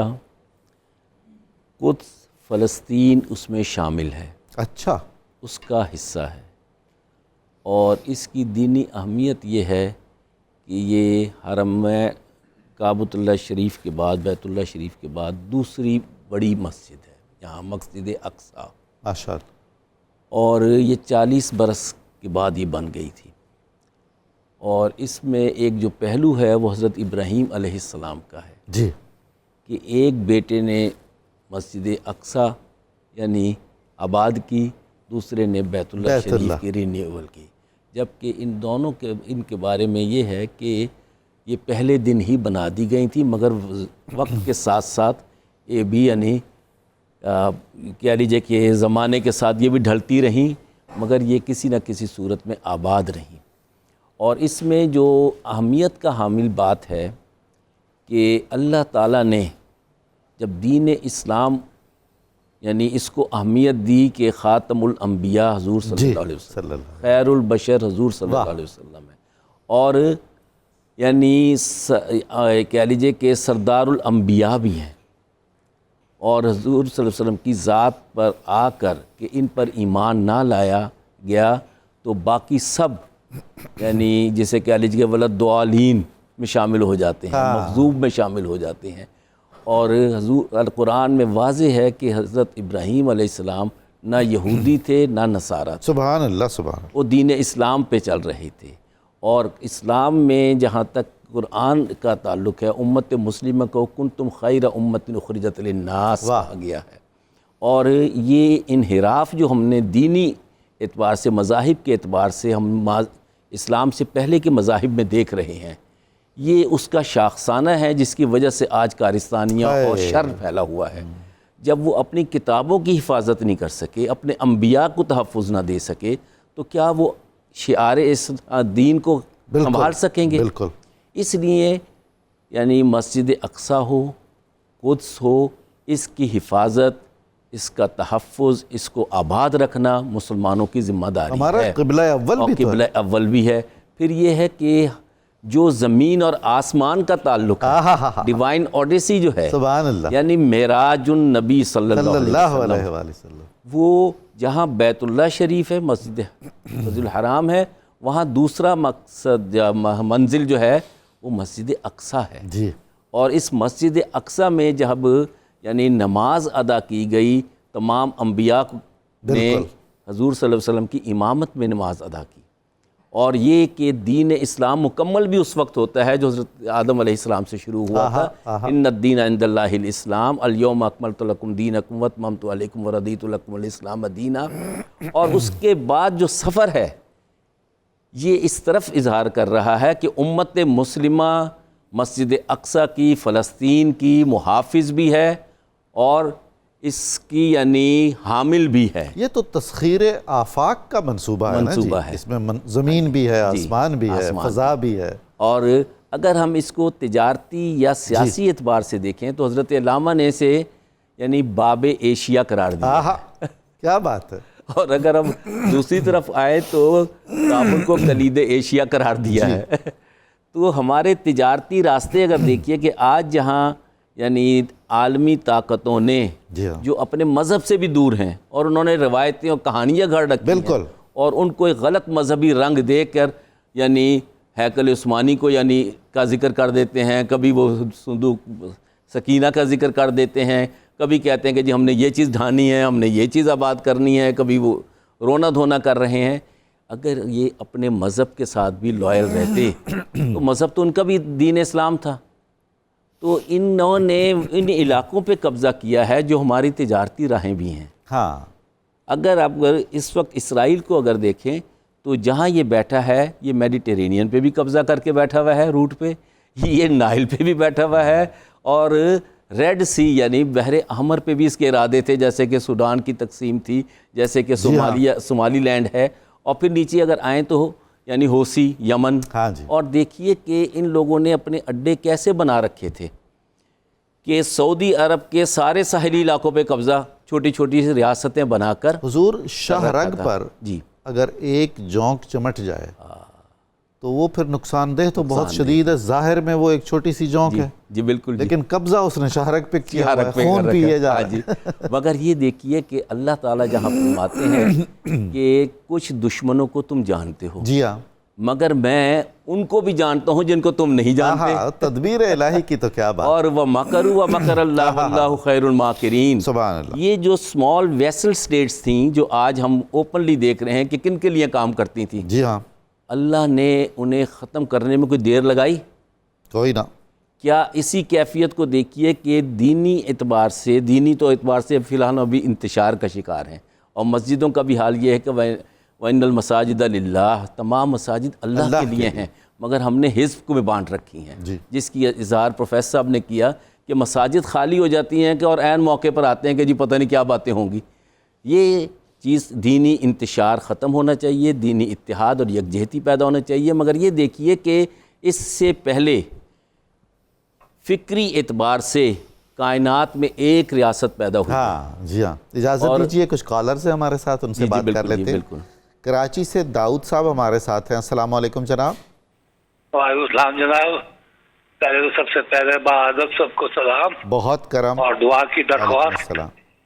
حضرت بات یہ ہے کہ میں بیمار ہو گیا ہوں جی، جمعے کی نمازوں کی پابندیاں کی کوشش ہے ہمیشہ کی زندگی بھر جی، اب سانس کی تکلیف ایسی ہو گئی ہے کہ میں جا نہیں سکتا ہوں جی، اب بے چینی بہت ہے کہ جمعہ آ رہا ہے اور رمضان المبارک کا، بالکل، تو کیا کیا جائے کہ مطلب گھر میں تو پڑھ سکتے ہیں لیکن تسلی کے لیے کیا کیا جائے کہ دل کو سکون مل جائے؟ ہاں، میں بہت اہم سوال ہے، میں انشاءاللہ عرض کرتا ہوں آپ سے، علماء سے پوچھ کے۔ ہمارے ساتھ فیصل آباد سے سعید صاحب ہیں، السلام علیکم جناب۔ جی وعلیکم السلام۔ میرا سوال یہ ہے کہ ایک بندہ غسل کر رہا ہے جی، تو ہم بطور مسلمان ہم جب اذان ہوتی تو ہم جواب دیتے ہیں، جی، تو بعض ٹائم نہاتے ہوئے بے اختیار ہی ہمارے منہ سے نا اس کا جواب نکل جاتا ہے، جی، تو اس کے بارے میں علماء کرام سے رہنمائی چاہیے کہ جی ضرور، اس کا کیا حکم ہوگا؟ بالکل میں عرض کروں گا، بڑا اہم سوال ہے یہ بھی اور بڑا حساس بھی ہے، واقعی یہ بہت سارے لوگوں کا علم میں اضافہ ہوگا، آپ فرمایا رہے۔ جی، میں یہ بتا رہا تھا کہ اس کی سیاسی اور علاقائی اور تجارتی اہمیت کا اندازہ لگائیے کہ پاکستان فکر اسلامی کی پیداوار ہے، جی، اور اس سے پہلے ریاست مدینہ جو تھی وہ کلمے کی بنیاد پر قائم ہوئی اور نبی محترم صلی اللہ علیہ وسلم نے قائم کی، اور اس کے پرتو میں پاکستان بنا، اور پاکستان کی آج بھی دیکھیے کہ حفاظت اللہ نے کیسے کی، جی بے شک، کہ ہم بدترین حالات سے گزرتے ہیں، پوری دنیا پاکستان پہ حاوی ہے اور انتشار ڈالتی ہے، مگر کیا پاکستان دنیا کی طاقتور ترین ریاست بن کر نہیں ابھرا؟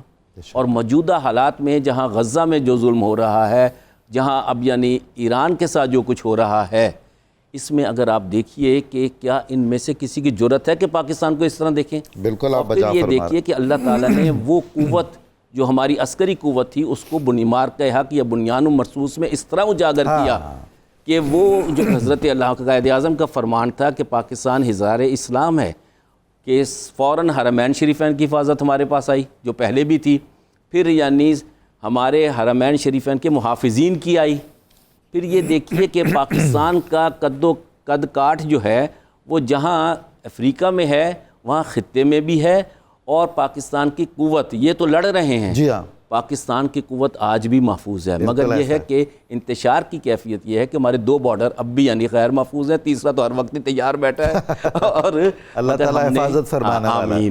تو اللہ تعالیٰ کی جو ڈیوائن یعنی اسکیم ہے وہ بڑی نمایاں ہے، اور پاکستان کے تحفظ کی ہے، پھیلاؤ کی ہے، وسعت کی ہے۔ ڈاکٹر تنولی صاحب، قرآن و حدیث میں غزہ اور بیت المقدس کی اہمیت اور فضائل اور برکات کے بارے میں ارشاد فرمائی۔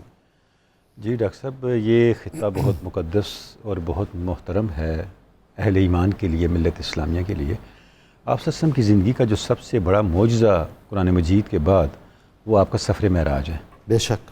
اور سفر معراج کا ذکر جب قرآن مجید نے کیا تو قرآن مجید نے اس مقام کا ذکر بھی کیا جہاں سے سفر معراج کا آغاز ہوا۔ ہاں ہاں ہاں۔ اس سے ہم اندازہ کر سکتے ہیں کہ بیت المقدس کی اور اس خطے کی اہمیت اہل ایمان کے نزدیک کیا ہے۔ اعوذ باللہ من الشیطان الرجیم، سبحان الذی اسری بعبدہ لیلا من المسجد الحرام الی المسجد الاقصی۔ تو اب مسجد اقصی کا ذکر جس کے گرد اللہ رب العزت نے برکتیں رکھی ہیں، اس کا ذکر قرآن مجید نے کر کے بتا دیا کہ اس مسجد کی اہمیت اہل ایمان کے نزدیک کیا رہے گی۔ ڈاکٹر صاحب، یہ وہ مسجد ہے جو پہلے قبلہ اول ہے ہمارا، جی ہاں، قبلہ اول رہا، اور اس کے بعد آپ صلی اللہ علیہ وسلم کی طلب پہ اور آپ صلی اللہ علیہ وسلم کی منشا پہ اللہ رب العزت نے بیت اللہ کو قبلہ بنا دیا۔ تو اب یہ اس کا مطلب کیا ہوا کہ ایک تو اس کی اہمیت ہمارے لیے قبلہ اول کی ہے، قبلہ بیت اللہ بننے کے بعد اب جب سفر معراج ہوا، پھر یہاں پہ آپ صلی اللہ علیہ وسلم کی تشریف آوری اور تمام انبیاء کی امامت فرمانا اس بات کی علامت ہے کہ اگر بیت اللہ ہمارا قبلہ ہے تو یہ ہماری خاص ہے ترکیب میں قوم رسول ہاشم۔ بالکل بالکل، یہ ہماری ڈسٹنکشن ہے، یہ ہمارا امتیاز ہے۔ ملت اسلامیہ آخری ملت ہے، آپ صلی اللہ علیہ وسلم آخری نبی ہیں، تو ایک اس کا امتیاز اللہ رب العزت نے قائم فرما دیا۔ لیکن اس کا امتیاز قائم کرنے کے باوجود بھی مسجد اقصی میں آپ صلی اللہ علیہ وسلم کا امامت فرمانا انبیاء کا، اب تمام ادیان کو آپ صلی اللہ علیہ وسلم کی اطاعت قبول کرنی ہے۔ واہ واہ، اسلام کی عالمگیر سطح پہ قبولیت کے اندر ہی انسانیت کی بقا اور انسانیت کی فلاح ہے۔ گویا بیت المقدس جو ہے، یہ مسجد اقصی جو کا تذکرہ جو ہم کرتے ہیں، یہ ایک لحاظ سے اسلام کے مشن کی تکمیل کا ایک عمل ہے۔ آپ صلی اللہ علیہ وسلم کی لائی دعوت کا عالمگیر سطح پہ اپنے درجہ کمال اور درجہ اتمام پہ پہنچنے کا ایک عمل ہے۔ تو اس طرح سے اس مسجد کی اہمیت اور اس خطے کی اہمیت اہل ایمان کے نزدیک بہت ہی اہم بن جاتی ہے کہ شروع سے لے کے اور اس کے بعد قرآن مجید کے اندر اس کا تذکرہ کر کے اور اس کے بعد پھر آپ صلی اللہ علیہ وسلم نے کس انداز کے ساتھ یہاں سے اپنے سفر کا آغاز کر کے، قرآن کریم میں یہ بھی فرمایا گیا نا، بارکنا حولہ، کیوں برکتیں یہاں پہ ہیں، ساری برکتیں یہاں پہ ہیں، ارد گرد اطراف میں برکتیں بلا شبہ مبارک۔ اب ڈاکٹر صاحب ان برکتوں کو قائم رکھنے کے لیے اور ان برکتوں کو اپنے تک یعنی انسانیت تک پہنچانے کے لیے یہاں امن ضروری ہے۔ واہ واہ واہ۔ اور ہم دیکھتے ہیں کہ جب تک بھی ملت اسلامیہ کا یہاں پہ قبضہ رہا، حضرت سیدنا عمر فاروق سے لے کے اس کے بعد سلطان صلاح الدین ایوبی کے معاملات تک جو صلیبی جنگیں تھیں، اس وقت تک یہاں کوئی مسئلہ نہیں ہوا۔ پھر جو 70-80 سال کا گیپ آیا، اس میں جو مسلمانوں پہ ظلم ہوئے اس کی کوئی حد ہے، یعنی تاریخ اس کی مثال نہیں پیش کر سکتی۔ پھر 1187 کے اندر جب سلطان صلاح الدین ایوبی نے دوبارہ فتح حاصل کی بیت المقدس پہ، تو اب اس سے لے کے 1948 تک کا زمانہ آپ اٹھا کے دیکھ لیں، اس میں بھی یہاں پر ہر جو دین ابراہیمی سے تعلق رکھنے والے سب طبقات کے لیے ایک امن کا ماحول تھا۔ جی بالکل، کوئی ظلم و ستم کا ماحول نہیں آپ اجازت دیجئے کچھ کالرز ہیں، ہم ان سے بات کر لیں۔ عرفان صاحب ہیں جی ہارون آباد سے، السلام علیکم جناب۔ السلام علیکم سر جی، کیسے مزاج ہیں؟ الحمدللہ سر جی، میں ہارون آباد سے بات کر رہا ہوں، عرفان سر جی۔ سر جی میرا سوال یہ ہے سر جی، ہمارے نا مسجد میں سر جی تراویح پڑھیتی ہیں، وہ صبح کچھ سپارہ پڑھتے ہیں، کچھ عشاء کی نماز میں پڑھتے ہیں، بعد میں کچھ تراویح میں پڑھتے ہیں، یہ سر ٹھیک ہے یا نہیں؟ جی بالکل پتہ کر کے بتاتے ہیں۔ حبیب اللہ صاحب ہیں جی سرگودا سے ہمارے ساتھ۔ حبیب صاحب السلام علیکم۔ وعلیکم السلام، فرمائیے کیسے مزاج ہیں، بتائیے۔ میرا یہ سوال ہے کہ جب ہم وتر پڑھ رہے ہوتے ہیں نا جماعت کے ساتھ، جی، تو کچھ لوگ جو ہے نا جب امام بھول جاتا ہے وہ رکوع میں چلا جاتا ہے، جی، تو کچھ لوگ رکوع میں چلے جاتے ہیں، کچھ کھڑے رہتے ہیں، جی، تو کیا جو کھڑے رہتے ہیں وہ ان کے وتر ہو جاتے ہیں امام کے ساتھ یا پھر انہوں نے علیحدہ پڑھنے ہوتے ہیں؟ تو دوسرا یہ شعر قوالی ایک مجھے سنا دیں، مینوں ول نہیں توڑنے بھامن کا۔ جی ماشاءاللہ، ضرور، بالکل کوشش کرتے ہیں جی آپ کی یہ فرمائش ان تک پہنچاتے ہیں۔ جی میں یہ عرض کر رہا ہوں کہ اس خطے کی جو برکات ہیں وہ انسانیت تک تبھی پہنچ سکتے ہیں جب یہ امن کا گہوارہ ہو، امن کا گہوارہ ہو، اور ہماری تاریخ امن کی تاریخ رہی ہے۔ لیکن جب سے ملت اسلامیہ کے کنٹرول سے اور ملت اسلامیہ کے قبضے سے یہ چیز نکلی ہے، اس کے بعد یہاں پہ فتنہ و فساد کا ایک ماحول بپا ہے.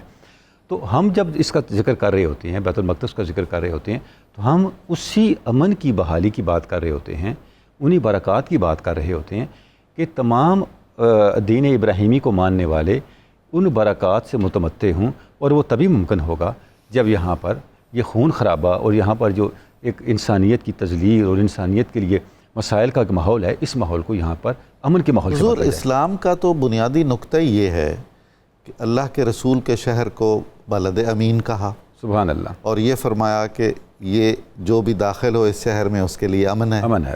تو حرم کا مطلب کیا ہے کہ یہاں آپ کچھ بھی قتل و غارت گری، بے امنی، فتنہ فساد، شرنگیزی نہیں کر سکتے.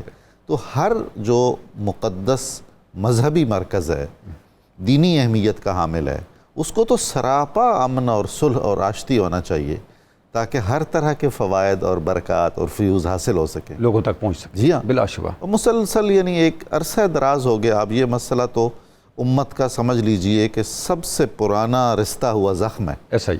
اور اس پر ہم بالتفصیل بات کریں گے. یہ سوالات کچھ آئے تھے، ان کے جوابات آپ فرما دیجئے. ایک مسئلہ تو یہ تھا کہ بیمار ہیں اور سانس کی تکلیف ہے، جمعہ کا اہتمام نہیں کر سکتے، جا نہیں سکتے، اور تسکین قلب کے لیے کچھ تجویز کیا جائے. انہیں یہ یاد رکھنا چاہیے کہ ہم جس خوبصورت دین کے پیروکار ہیں، اس کا اعلان یہ ہے کہ لا یکلف اللہ نفسا الا وسعہا. بے شک جو کام مجھ سے نہیں ہو سکتا اس کا اسلام مجھ سے تقاضا نہیں کرتا. جی بالکل. وہ اس مجبوری کی بنا پر نہیں جا سکتے. نیت ہے، دل کے اندر تمنا ہے، اس تمنا پر ان کو اجر بھی ملے گا اور جانے کی اور وہ درود پاک پڑھیں رسول خدا وہ تو گھر پر جی تسکین ہو جائے. جمعے کی لمحات سے تو اپنے طور پر جتنا فائدہ اٹھا سکتے ہیں، لیکن جانے کا مسئلہ یہی ہے کہ جب جا ہی نہیں سکتے تو اسلام یہ نہیں کہتا کہ ان کو اٹھا کر ضرور لاؤ، بلکہ اس نے ایک خوبصورت اصول دے دیا. ناظرین مکرم، ہمیں ایک مختصر وقفہ لینا ہے. بہت جلد دوبارہ آپ کی خدمت میں حاضر ہوں گے. آپ ہمارے ساتھ رہیے گا. قدس کا مسئلہ، مسجد اقصیٰ کے مسائل اور خطے کی جو تازہ ترین صورتحال ہے، اس کے بارے میں ہمارے کیا خیالات ہیں، ہماری کیا خواہشات ہیں، ہماری کیا دعائیں ہیں، اور آپ کی بھی کیا دعائیں ہیں، اس پر بات چیت ہوگی. آپ ہمارے ساتھ رہیے گا. بہت جلد حاضر خدمت ہو رہے ہیں.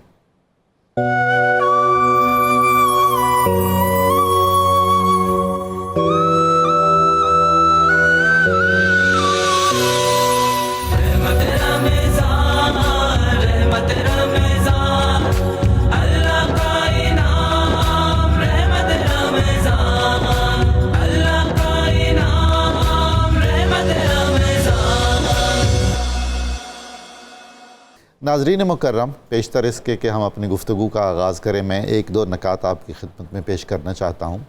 بیت المقدس، غزہ، فلسطین، یہ سارا وہ خطہ ہے غزہ کا جس کے بارے میں بہت زیادہ کتابیں لکھی گئی ہیں.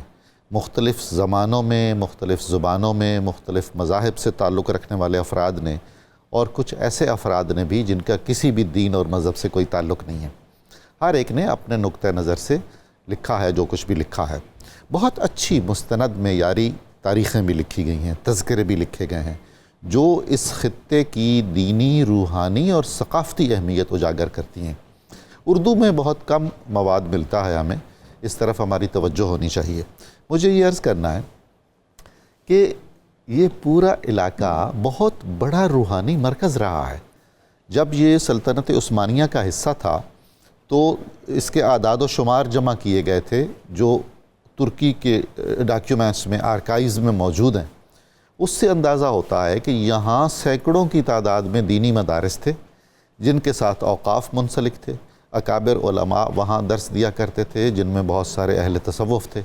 اس کے علاوہ ان میں بہت سارے ایسے مدارس تھے جو خواتین نے قائم کیے ہوئے تھے اور بڑے مقبول اور پسندیدہ تھے. اس کے بعد جناب صوفیاء کرام کی کنسنٹریشن، ان کی اس خطے میں حاضری اور یہاں چلہ کشی بھی معروف ہے.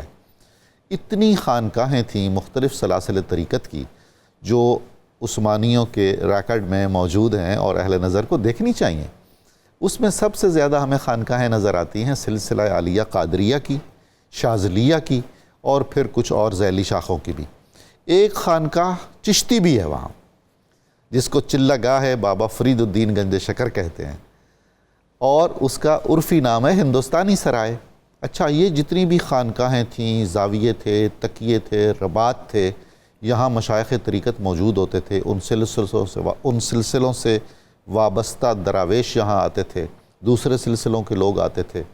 محفل ذکر ہوا کرتی تھی، محفل سماع ہوا کرتی تھی، رسول اللہ صلی اللہ علیہ وآلہ وسلم کی یاد میں نعت خوانی ہوتی تھی، آپ کے شمائل بیان کیے جاتے تھے، اور یہ مہمانوں کے لیے ایک سرائے کا کام بھی دیتے تھے.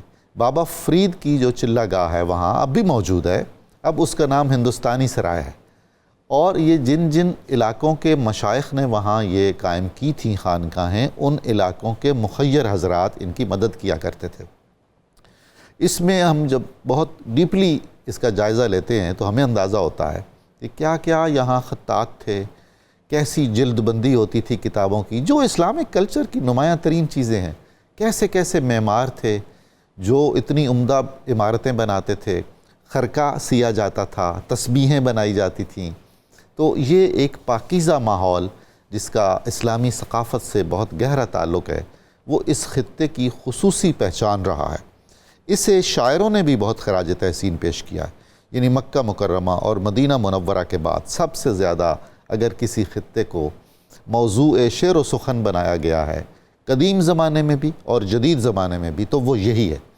اس میں بیت المقدس کی تعریف میں ہمیں یہودیوں کے اور عیسائیوں کا کلام بھی بہت زیادہ ملتا ہے. پھر دور جدید میں فلسطین کے مسئلے پر ہمیں لبرلز کا بہت زبردست کلام ملتا ہے جو دور جدید کے شعراء عرب ہیں.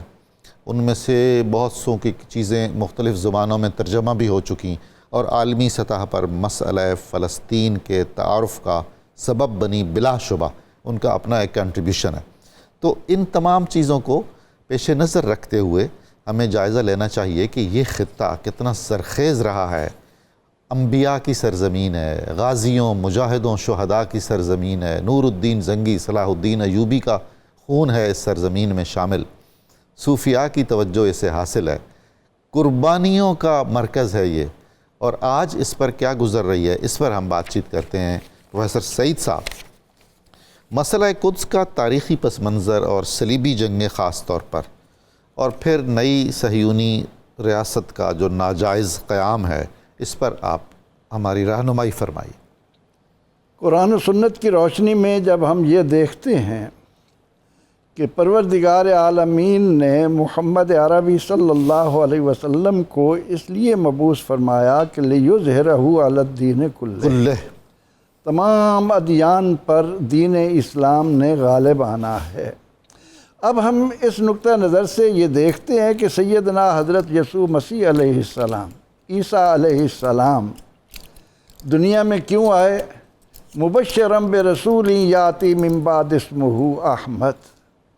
ہم اللہ کے بندے ہیں، یہودی ہو، عیسائی ہو، مسلم ہو، جتنی بھی اولاد آدم ہے، ان میں جو آسمانی الہامی کتابوں پر ایمان رکھنے والے ہیں، ان کو یہ حقیقت یاد رکھنی چاہیے کہ ہم سب نے اللہ کا حکم ماننا ہے اور اس کو جواب دینا ہے. جس رب ذوالجلال نے عیسیٰ علیہ السلام کو اپنا رسول بنا کر بھیجا، اسی رب ذوالجلال نے ان کو یہ ڈیوٹی دی کہ جاؤ دنیا کو بتا دو کہ اب احمد دنیا میں آنے والے ہیں. سبحان اللہ، سبحان. اور یہ وہ سرزمین ہے جہاں حضرت مریم سلام اللہ علیہا کی پرورش. کیا بات.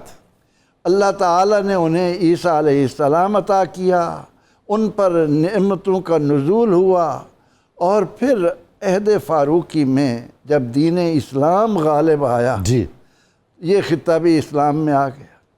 اور اس موقع پر فاروق اعظم رضی اللہ تعالیٰ عنہ نے اہل کتاب کے ساتھ محبت کا، برداشت کا، ایک دوسرے سے پیار کا جو نمونہ عطا کیا، اس کو غیر مسلم بھی تسلیم کرتے ہیں. حضور اس وقت آپ نے اہل کتاب کے جتنے حقوق کا خیال رکھا ہے آج تک نہیں رکھا گیا، کسی نے نہیں رکھا. یعنی آپ سے کہا گیا فاروق اعظم رضی اللہ عنہ سے کہ یہاں گرجا میں نماز پڑھ لیں، فرمایا نہیں، میں نے اگر نماز پڑھی تو اس کو گرا دیا جائے گا اور یہاں مسجد بن جائے گا۔ بے شک۔ اب سرزمین فلسطین جو ہے، حضرت یعقوب علیہ السلام کو وہاں خواب آتا ہے، وہاں آرام کرتے ہیں، وہاں اللہ رب العزت اپنی برکتوں کا نزول فرما کر کیا کہا؟ مسجد اقصی الذی بارکنا حولہ۔ اب لنریہ من آیاتنا، سیدنا فاروق اعظم رضی اللہ عنہ سے لے کر جی ہم دیکھتے ہیں کہ 1095 تک بالکل یہ علاقہ مسلمانوں کے پاس رہا، اور تمام لوگ آپس میں پیار و محبت کے ساتھ، کیونکہ جو اہل کتاب یہود ہیں، اہل کتاب جو مسیح ہیں، ان کو انجیل برنباس کا مطالعہ کرنا چاہیے۔ اس انجیل کو مت چھپائیں، جی ہاں، اسے دنیا کے سامنے لاؤ، اس میں تمہارا بھی بھلا ہے، تاکہ دنیا کو پتہ چلے کہ حضرت عیسیٰ علیہ السلام تو دنیا میں آئے ہی محمد عربی صلی اللہ علیہ وسلم کی بشارات دینے کے لیے۔ اور جہاں تک یہودیوں کا تعلق ہے، ان سے قرآن کہہ رہا ہے کہ ہم نے تم پر یہ واضح کیا تھا کہ ایک جان کو بچانا پوری انسانیت کو بچانا ہے، ایک جان لینا پوری انسانیت کے قتل کے مترادف ہے۔ لیکن ایک راہب اٹھا، اس نے اس تعصب کو لے کر کہ یہ عیسیٰ علیہ السلام کی ولادت کی جگہ ہے، یہ حضرت مریم سے منسوب ہے، اسے ہم نے واپس لینا ہے، اس نے یورپ میں اس انداز سے آگ لگائی جی کہ ہر ایک اس بات کے لیے آمادہ ہو گیا کہ ہاں یہ ہماری جگہ ہے، ہم نے اس کو واپس لینا ہے۔ اور پھر 13ویں صدی عیسوی تک 10 لاکھ سے 30 لاکھ انسانوں کا خون بہا۔ اللہ اکبر، اللہ اکبر۔ کیا کچھ ظلم ہوا، اور ان تمام تر باتوں کے باوجود مسلمانوں نے پھر بھی برداشت کیا۔ اور اس کے بعد ہم یہ دیکھتے ہیں کہ 1948 میں، اور اس کے پیچھے کیا تھی بات، وہ یہ کہتے تھے کہ حضرت عیسیٰ علیہ السلام نے یروشلم میں اس وقت آنا ہے جب یہ مسیحوں کے پاس ہوگا۔ اپنے طور پر یہ ایک نقطہ نظر بنانے کے بعد انہوں نے خون ریزیاں کی، اور اس ریاست کا وجود 1948 میں آیا، اور اس کے بعد سے لے کر آج تک گریٹر اسرائیل کے لیے کام ہو رہا ہے، اور مسلمانوں کا اور دوسرے لوگوں کا ناحق خون بہایا جا رہا ہے۔ تو حضرت عیسیٰ علیہ السلام دنیا میں آئیں گے آپ صلی اللہ علیہ وسلم کے دین کو مکمل کرنے، ان کے غلبے کے لیے۔ بالکل، بہت شکریہ۔ ناظرین مکرم، ہمیں ایک مختصر وقفہ لینا ہے، بہت جلد دوبارہ آپ کی خدمت میں حاضر ہوں گے، آپ ہمارے ساتھ رہیے گا۔ فلسطین، غزہ اور مسئلہ قدس پر ہماری بات چیت جاری رہے گی، آپ ہمارے ساتھ رہیے گا۔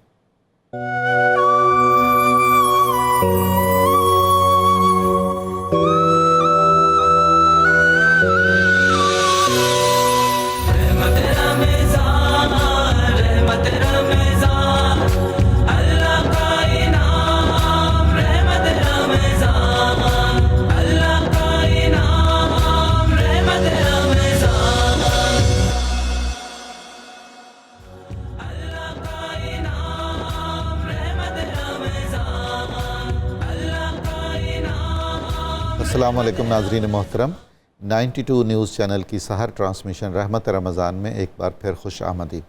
ہم آج ذکر کر رہے ہیں جمعۃ الوداع کا اور یوم قدس کا، اور اس مناسبت سے غزہ، فلسطین اور مسجد اقصی پر ہماری گفتگو ہو رہی ہے۔ پروفیسر یوسف صاحب، اہل قدس کی بہت طویل مزاحمت ہے، مدافعت ہے اور حیران کن ہے۔ ایک تو ان کو خراج تحسین واقعتاً، اور دوسرا اقوام عالم کا رویہ بہت عجیب و غریب رہا، اور ظلم و ستم کی ایک مسلسل داستان ہے جو اب تو بہت ہی عجیب و غریب صورت اختیار کر چکی۔ ارشاد کیجیے آپ۔ بہت بہت شکریہ۔ جہاں تک فلسطین میں مزاحمت کا تعلق ہے، ان لوگوں کا ایمان جو ہے یہ ہمارے لیے مثالی ہے اور مشعل راہ ہے۔ ان کی صفوں میں انتشار نہیں، ان کی صفوں میں اتحاد ہے، وہ سیسا پلائی دیوار کی طرح۔ کیا غزہ میں جو کچھ ہو رہا ہے وہاں کے کسی فرد نے یہ کہا کہ میں علاقہ چھوڑ دوں؟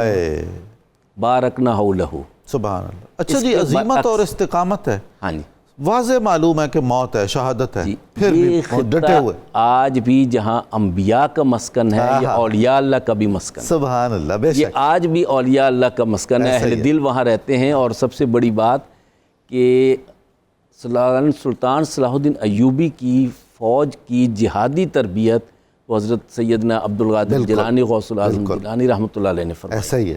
اور یہ کرد قوم جو یعنی بہادری میں مشہور ہے، ہاں. یہ سارا قبیلہ، یہ سارے لوگ حضرت غوث العظم جیلانی رحمۃ اللہ علیہ کی دعوت و تبلیغ سے مسلمان ہوئے تھے.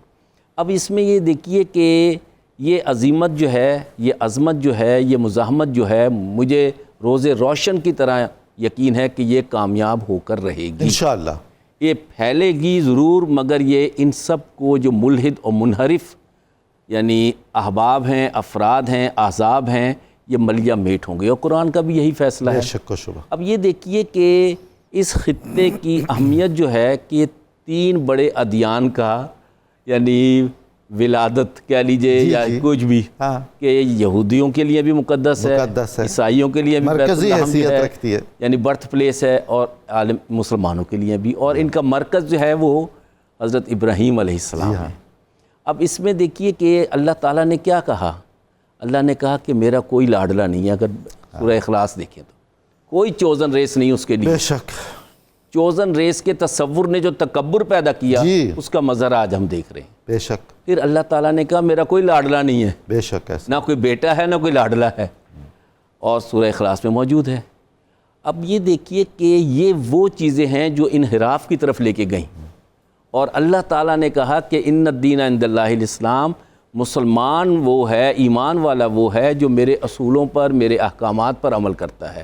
وہ کسی فرد یا کسی گروہ سے وابستہ نہیں ہوتا، وہ دین سے وابستہ ہوتا ہے اور دینی یکجہتی کا مظاہرہ کرتا ہے، جس کو ہم غزہ کی مزاحمت میں دیکھ رہے ہیں. اچھا حضور، اسے کہا گیا نا الکفر ملت واحدہ، وہ ہمیں اس مسئلے میں بھی نظر آتا ہے کہ سب اکٹھے ہو جاتے ہیں. کسی کا ضمیر کچھ جاگتا ہے وہ بیانات کی حد تک، یا کم از کم یہ کہ ہم اپنے دفاع کے لیے شریک نہیں ہو رہے ہیں، اس لیے اس طرح کی صورتحال ہے. یہ ملت امت مرحومہ کو امت محرکہ متاثرہ بنانے کے لیے بھی یہ نشت ثانیہ احیاء اسلام کا مرکز بھی بن رہا ہے. بالکل. جو ایمان کی قوت یہاں سے لوگ حاصل کر رہے ہیں وہ بالا ہے، وہ مقدم ہے. اور یہ دیکھیے کہ اس کا بھی سرچشمہ جو تھا وہ پاکستان کی جہادی روح تھی، جی، جو آج وہاں مکمل طور پہ نظر آ رہی ہے. پھر اس کے ساتھ دیکھیے کہ اس خطے میں اسلام جو ہے یہ امن، سلامتی اور تسلیم و رضا کا دین ہے. 2 بار مسلمانوں نے اسے فتح کیا ہے، ایک فرد بھی نہیں مارا. ہاں بالکل.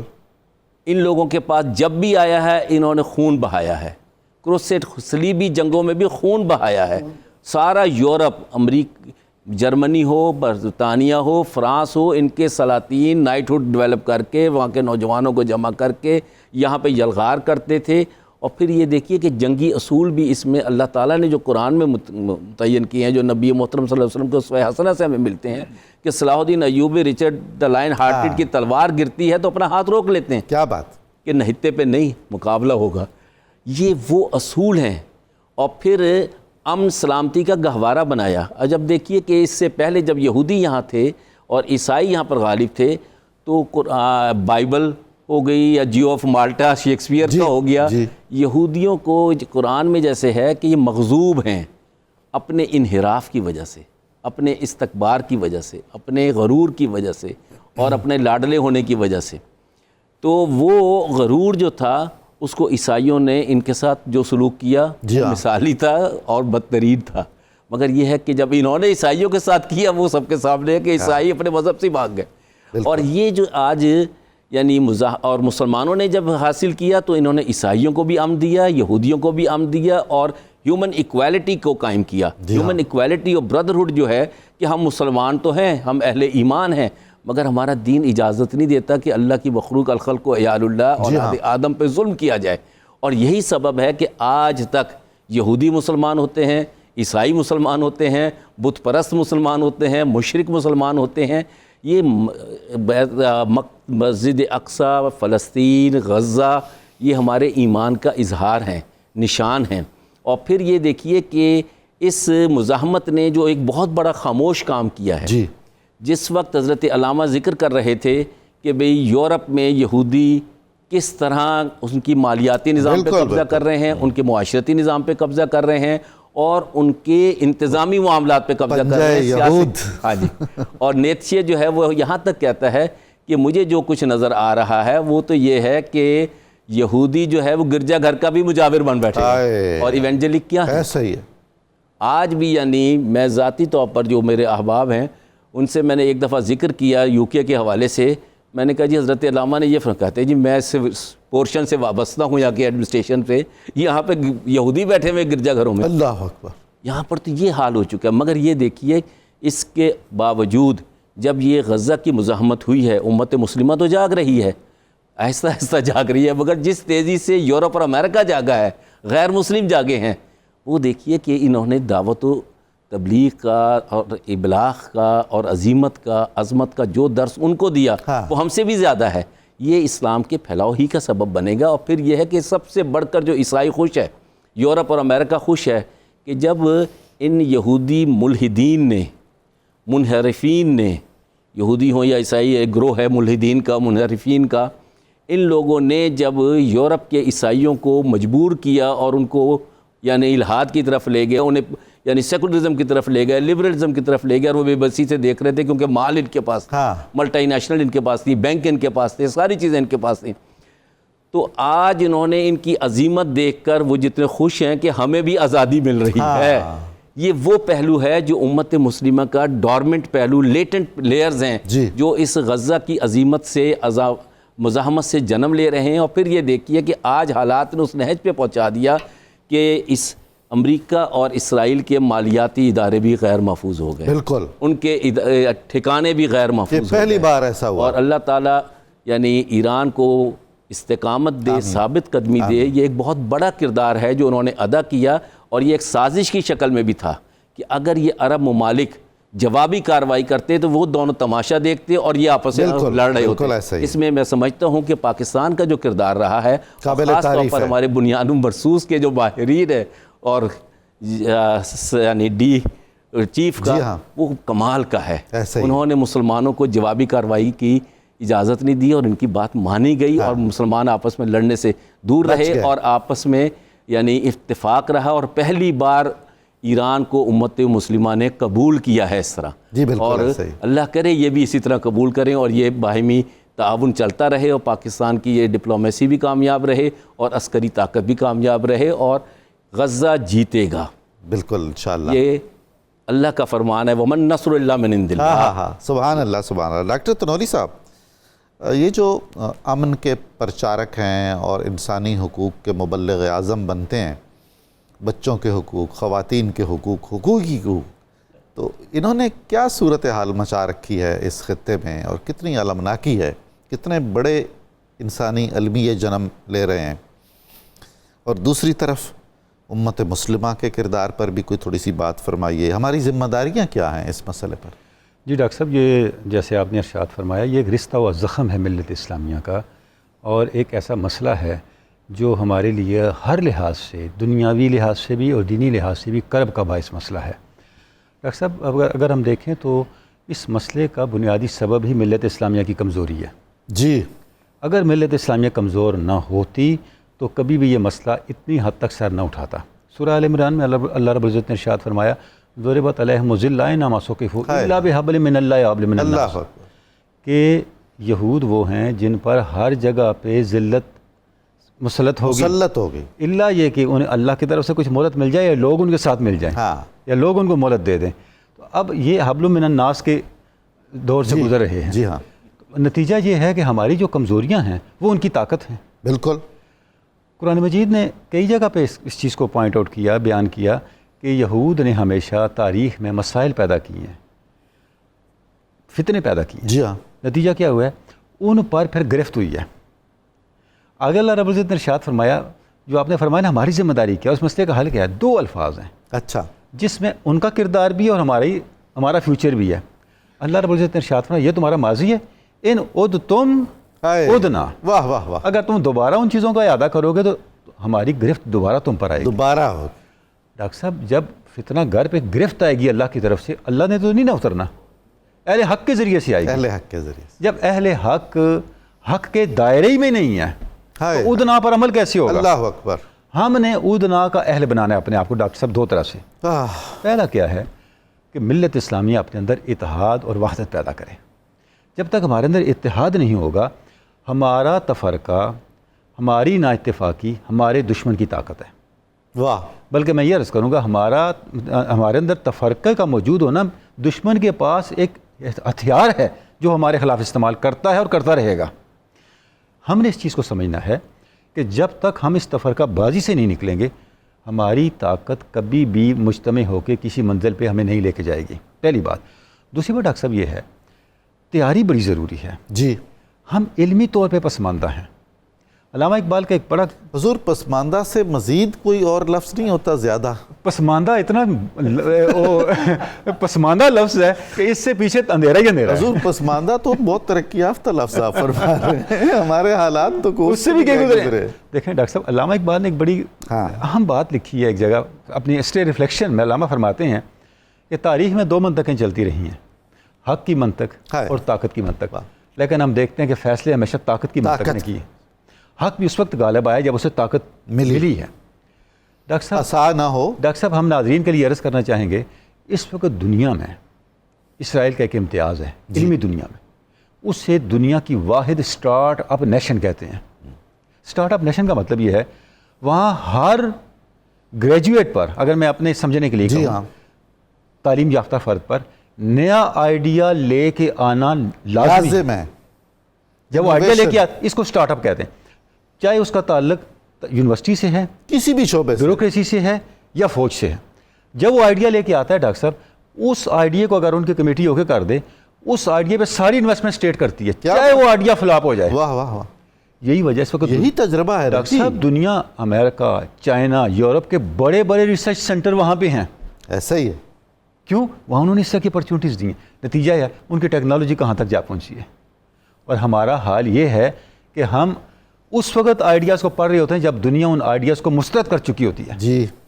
ہمیں اس علمی پسماندگی سے نکلنا ہوگا. آپ سے میں ارشاد فرمایا تھا، سیدنا علی مرتضیٰ نے پوچھا، اے میرے آقا آپ کی سنت کیا ہے؟ آپ نے 8-10 چیزیں گنوائیں. ان میں ایک جو آپ کا پاک فرمان ہے وہ یہ العلم صلاحی. Knowledge is my weapon. سبحان اللہ. سبحان. علم میرا اسلحہ ہے. کیا بات. ہمارا اسلحہ کہاں ہے؟ واہ واہ واہ. ہم تو اسلحہ کیا اس کی نیام بھی گم کر چکے ہیں. علامہ نے فرمایا تھا نا، مسئلہ فلسطین کا ذکر کرتے ہوئے علامہ کہتے ہیں، سنا ہے میں نے غلامی سے امتوں کی نجات خودی کی پرورش اور لذت نمود میں ہے. نہ ہماری خودی کی پرورش ہوئی، نہ ہمارے اندر لذت نمود رہی. ہم تو خواب خرگوش سے بھی آگے چلے گئے. ایسا ہی ہے بالکل. جو یہودی ہیں وہ اپنے بچوں کی تربیت پر بہت زیادہ زور دیتے ہیں اور ان کے پیدا ہوتے ہی تقریباً ان کا فوکس اس پہ ہو جاتا ہے.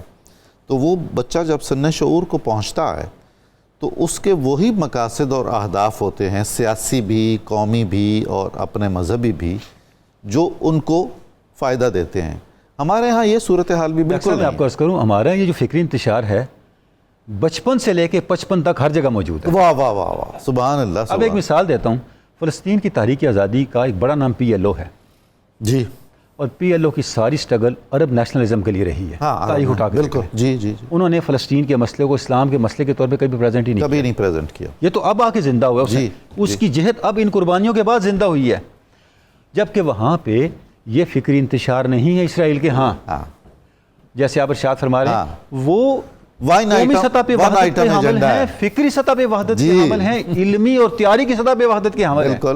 ہم ان تینوں محاذوں پہ انتشار کا شکار. اچھا حضور، آپ کے اور ہمارے محبوب قائد اعظم اور علامہ اقبال کو 2 بار 2 حوالوں سے نشانہ استہزاء بنایا جاتا ہے. ایک تو جو انہوں نے پاکستان کا آئیڈیا دیا تو کہا گیا یہ دیوانے کا خواب ہے، وہ سچ ہو گیا. اور دوسرا ایک شعر پر بہت ہی لے دے ہوتی ہے، تہران ہو گر عالم مشرق کا جنیوا، شاید قرائے ارض کی تقدیر بدل جائے. کیا ان کا ویژن ہے اور کیا بصیرت ہے، اور جغرافیائی طور پر بھی، تاریخی طور پر بھی، سیاسی طور پر بھی امت میں اگر وحدت نہیں ہوگی. ڈاکٹر صاحب علامہ کا آپ نے ذکر فرمایا، تیسرے جملے کا ذکر بھی کر دیں. جب اسرائیل کا مسئلہ اٹھ رہا تھا، بالکل، علامہ کا ایک جملہ ہے، ہم ملت اسلامیہ کے قلب میں کسی خنجر کے گونپنے کو برداشت نہیں کمال ہو گئی ہے جی. اب آپ دیکھ لیں فیوچر کیا رہا ہے اس کا. سبحان اللہ. مسلسل علامہ اقبال کے اس جملے کی تائید و تصدیق تاریخ فراہم کر رہی ہے. تو یہ بھی ڈاکٹر صاحب میں سمجھتا ہوں خوش نصیب ہیں کہ ہمارے جو بانیان ہیں ان کا ویژن کتنا کلیئر تھا, وہ کتنی بصیرت کی حامل تھے, کتنے دور اندیش تھے. جو قائد اعظم کی سٹیٹمنٹ ہے, جو علامہ اقبال کی سٹیٹمنٹ ہے, یہ تاریخ کی توثیق کی حامل سٹیٹمنٹ ہے. بہت ہی خوب. اور اسی کو ہمیں اپنا ہدف بنا کے, اپنی کلیئرٹی کی بنیاد بنا کے اپنے عسکری, اپنے علمی, اپنے ملی اور اپنے نظریاتی انتشار کو ختم کرنا. حضور ہم نے اپنے اکابر کے ویژن کو آگے تو کیا بڑھاتے, پیش نظر ہی نہیں رکھا. اس کا نتیجہ ہم دیکھ رہے ہیں, کچھ اضافہ نہیں کیا. ہم نے اقبال کو بلایا, اقبال مندی نے ہمیں بلایا. اللہ اکبر, اللہ اکبر. بہت شکریہ, ممنون ہوں آپ تشریف لائے, بہت عمدہ گفتگو ہو گئی. جناب شیر میاں داد خان صاحب آپ کا بھی بہت شکریہ, آپ کو ابھی زحمت بھی ہم دیں گے. ناظرین مکرم, ہماری آج کی اس پروگرام کا خصوصی نشریات کا وقت ختم ہو رہا ہے. آج آپ نے ضرور دعائیں فرمانی ہیں, اور خصوصاً آخری عشرے میں ہر لمحے, اور جمعہ کو تو خاص طور پر عالم اسلام کی سربلندی کے لیے, حفاظت کے لیے, مسئلہ فلسطین کے آبرو مندانہ حل کے لیے, حقدار کو حق مل جانے کے لیے دعا کرنی ہے. اپنی اصلاح کے لیے اور اپنے ملک کی بہتری کے لیے بھی دعا کرنی ہے کہ زندگی کے ہر شعبے میں ہم خود اپنی ذاتی زندگیوں میں بھی اور اپنی اجتماعی, معاشرتی اور ملکی اور ملی زندگیوں میں بھی سر بلند ہوں, اور ایک ذمہ دار شہری کے طور پر اور ایک اچھے مسلمان کے طور پر دنیا میں زندہ رہیں. اور اللہ تعالی ہماری دنیا کو بھی بہتر کرے, ہماری آخرت کو بھی بہتر کرے. آپ اپنا بہت خیال رکھیے گا.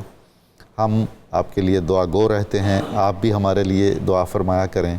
کل انشاءاللہ پھر ملاقات ہوگی.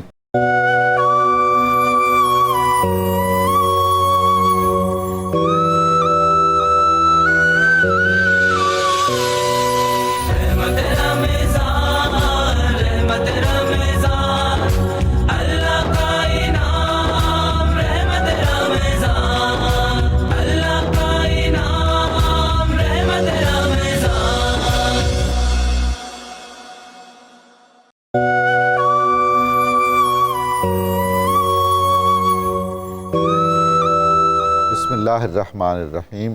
السلام علیکم ناظرین محترم. حکایات تصوف کے ذیل میں آج جو کہانی چنی گئی ہے آپ کی خدمت میں پیش کرنے کے لیے, اس کا ذیلی عنوان ہے ایثار اور محبت سادات کی برکات. یہ حکایت علامہ عبد الرحمن ابن جوزی رحمۃ اللہ تعالی علیہ کی کتاب عیون الحکایات سے منتخب کی گئی ہے. حضرت قاضی ابو عبداللہ واقدی رحمۃ اللہ علیہ فرماتے ہیں کہ ایک بار عید الفطر سر پر تھی اور ہمارے ہاں بہت تنگ دستی تھی. ان دنوں مشہور فیاض خاندان آل برمک کے ایک صاحب یحییٰ برمکی حاکم تھے. گھر کی خادمہ نے مجھ سے کہا کہ عید بالکل قریب ہے اور گھر میں کھانے پینے کو کچھ بھی نہیں ہے, کوئی انتظام کیجئے کہ عید تو کم از کم خوشی سے گزر جائے. میں یہ سن کر اپنے ایک تاجر دوست کے پاس گیا, اسے اپنی حالت زار بتائی. اس نے بہت مہربانی کرتے ہوئے مجھے ایک تھیلی دی جو بند تھی اور اس میں 1200 درہم تھے. میں نے وہ تھیلی لا کر اپنے گھر میں دے دی. اب کچھ اطمینان ہو گیا کہ انشاءاللہ العزیز عید بہت اچھی گزر جائے گی.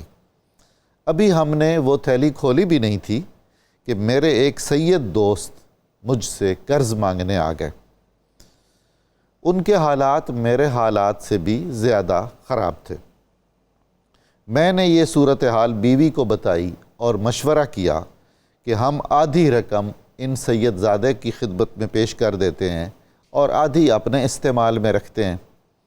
بیوی نے کہا, آپ کمال کرتے ہیں, آپ ایک عام آدمی ہیں اور اپنی ضرورت لے کر ایک عام آدمی کے پاس گئے تھے اور اس نے آپ کو 1200 درہم کی تھیلی دے دی, اور یہ تو ایک سید زادے ہیں جو آپ کے پاس آئے ہیں, آپ کے محترم دوست ہیں جو آپ کے پاس آئے ہیں, اور آپ ایک عالم دین ہیں اور قاضی ہیں, عام آدمی نہیں ہیں.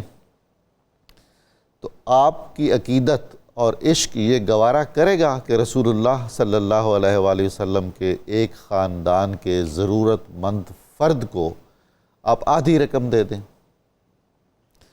قاضی صاحب فرماتے ہیں کہ میری بیوی نے اصرار کیا کہ یہ پوری کی پوری تھیلی ان سید زادہ کی خدمت میں پیش کر دی جائے۔ مجھے بھی اپنی بیوی کی یہ درست بات اور محبت بھری بات بہت اچھی لگی، اور میں نے وہی بند تھیلی دونوں ہاتھوں پہ رکھ کے اپنے سید زادہ دوست کو دے دی۔ وہ دعائیں دیتے ہوئے چلے گئے۔ بعد میں پتہ چلا کہ جو ہی وہ اپنے گھر پہنچے تو ان کے پاس میرا وہی تاجر دوست قرضہ مانگنے پہنچ گیا۔ ان سید زادے نے وہ تھیلی اپنے اس ضرورت مند تاجر دوست کو دے دی۔ تاجر نے فوراً اپنی تھیلی پہچان لی، اس پہ مہر لگی ہوئی تھی۔ وہ وہاں سے نکل کے سیدھا میری طرف آ گیا اور مجھ سے پوچھنے لگا کہ یہ کیا ماجرا ہے۔ میں نے اسے ساری تفصیل بتائی۔ تاجر نے کہا کہ جب آپ قرض مانگنے میرے پاس آئے تھے تو میرے پاس اس تھیلی کے علاوہ کوئی رقم نہیں تھی، میں نے آپ کو دے دی، اور اپنی ضرورت پوری کرنے کے لیے میرے ذہن میں خیال آیا کہ میرے جو فلاں سید دوست ہیں میں ان کی خدمت میں چلا جاؤں اور ان سے کہوں کہ میری کچھ مدد کیجئے، کچھ قرض دے دیجئے۔ میں ان کے پاس گیا تو انہوں نے وہی تھیلی مجھے لوٹا دی جو میں نے آپ کو دی تھی اور آپ سے آگے ان تک گئی تھی۔ یوں میری ہی تھیلی گھوم پھر کر میرے ہی پاس آ گئی۔ تاجر دوست نے کہا کہ دیکھو یار، ہم تینوں نے ایک دوسرے کی ضرورت کو اپنی ضرورت پر ترجیح دی ہے۔ اگلے دن کسی طرح یہ بات یحییٰ بن خالد برمکی کو پہنچ گئی۔ فوراً اس کا ایک با اعتماد قاصد میرے پاس آیا۔ اس کے پاس 10,000 دینار کی تھیلی تھی۔ اس نے پیغام دیا کہ یحییٰ کہہ رہے ہیں کہ میں بہت شرمندہ ہوں کہ آپ حضرات کی خبرگیری نہ کر سکا۔ اب ان 10,000 دینار میں سے 2,000 آپ کے لیے ہیں، 2,000 آپ کے تاجر دوست کے لیے، اور 2,000 آپ کے سید دوست کی نظر ہے۔ باقی رہ گئے 4,000 دینار، وہ آپ کی اس نیک بخت بیوی کے لیے ہیں جو آپ سے زیادہ کھلے دل کی مالک ہے اور جس کے دل میں سادات کی عزت و حرمت کا خیال آپ سے بھی زیادہ ہے۔ ناظرین، اب اس خوبصورت حکایت میں چند نکات ہیں جو میں ضرور باختصار آپ کی خدمت میں پیش کرنا چاہتا ہوں۔ ایک تو اسلام کا یہ طرہ امتیاز رہا ہے کہ اس نے یہ ترغیب دلائی ہے کہ آپ اپنی ضرورت پر دوسرے مسلمان بھائی کی ضرورت کو مقدم رکھیں تو اللہ تعالیٰ یقیناً آپ کو اجر سے نوازے گا۔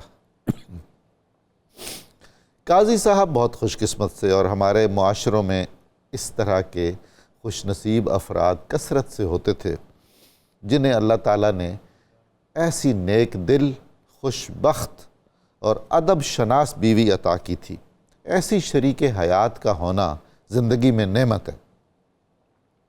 قاضی صاحب نے بھی بہت اچھا کیا کہ اپنی بیوی کی ایک درست، اچھی اور سچی بات مان لی، ضد پہ نہیں اڑے کہ میں مرد ہوں، میں قاضی ہوں، میں عالم دین ہوں، میں گھر کا سربراہ ہوں، مجھے اخراجات بھی چلانے ہیں، اور جو میں کہہ رہا ہوں ہر حال میں وہی ہوگا، آدھی رقم ہم رکھیں گے، آدھی سید زادے کی خدمت میں پیش کریں گے۔ تو قاضی صاحب نے بھی بغیر کسی حیل حجت کے اپنی بہت ہی کھلے دل کی اور فیاض طبیعت کی اور عشق رسول میں ڈوبی ہوئی بیوی کی بات مان لی اور اس کا اجر بھی پایا۔ یہ نکتہ بھی بہت اہم ہے کہ اس زمانے میں جتنے بھی عمائدین سلطنت ہوتے تھے، مختلف عہدوں پر فائز افراد ہوتے تھے، وہ رعایا کی خبرگیری کا خاص خیال رکھتے تھے، ضرورت مندوں کی ضرورتیں پوری کرنے کی طرف پورا دھیان دیتے تھے جتنا ان سے ممکن ہو سکتا تھا۔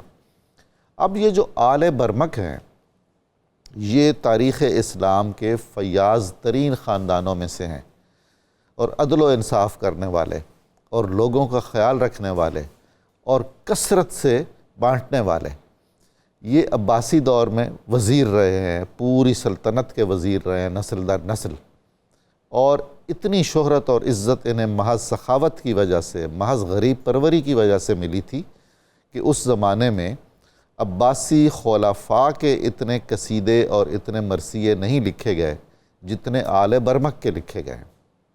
مگر تاریخ کا ایک عجیب مسئلہ یہ بھی ہے کہ اس میں ہر عروج زوالے، ایک مشہور بات ہے کہ جس کو اللہ تعالیٰ عروج سے نوازتا ہے پھر اسے زوال کے مرحلے سے بھی گزرنا پڑتا ہے کہ تلک الایام نداولھا بین الناس، یہ دن ہیں جنہیں ہم پھیرتے گھماتے رہتے ہیں لوگوں میں، کبھی نشیب ہے کبھی فراز ہے۔ تو آل برمک کی تاریخ آخر میں بہت اندوہناک ہو گئی تھی۔ ان کی خدمات پر پوری دنیا میں کئی زبانوں میں کتابیں لکھی گئی ہیں، اردو میں بھی تاریخ برامکہ کے نام سے ایک بہت اچھی کتاب ہے۔ جو لوگ کتاب بینی کا شوق رکھتے ہیں، علم کا ذوق رکھتے ہیں، وہ یہ کتاب ضرور تلاش کر کے پڑھیں، اس میں بہت ہی خوبصورت باتیں ہمیں ملیں گی۔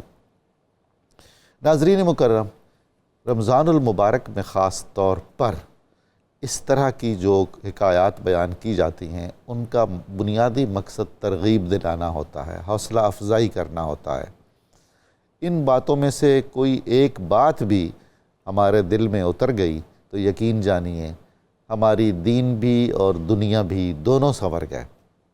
اللہ تعالی ہمیں توفیق عطا فرمائے کہ ہم جو باتیں بھی کرتے ہیں، جو باتیں سنتے ہیں، وہ ہمارے دل میں بھی اتریں، ہمارے مزاج کا حصہ بنیں، ہماری شخصیت کا حصہ بنیں، اور ہم سے اگر ایسی کوئی اچھائی سرزد ہو تو وہ ہمارے دل و دماغ میں کسی بھی طرح کے غرور اور تکبر اور نخوت کا باعث نہ ہو، بلکہ جتنا ہم سے اچھائیاں ہوں اتنا ہی ہم ہمبل ہوں، اتنا ہی ہم عاجز ہو جائیں، اتنا ہی انکسار ہمارے دل اور دماغ میں بڑھتا رہے۔ بہت شکریہ، اللہ تعالیٰ آپ کا حامی و ناصر ہو۔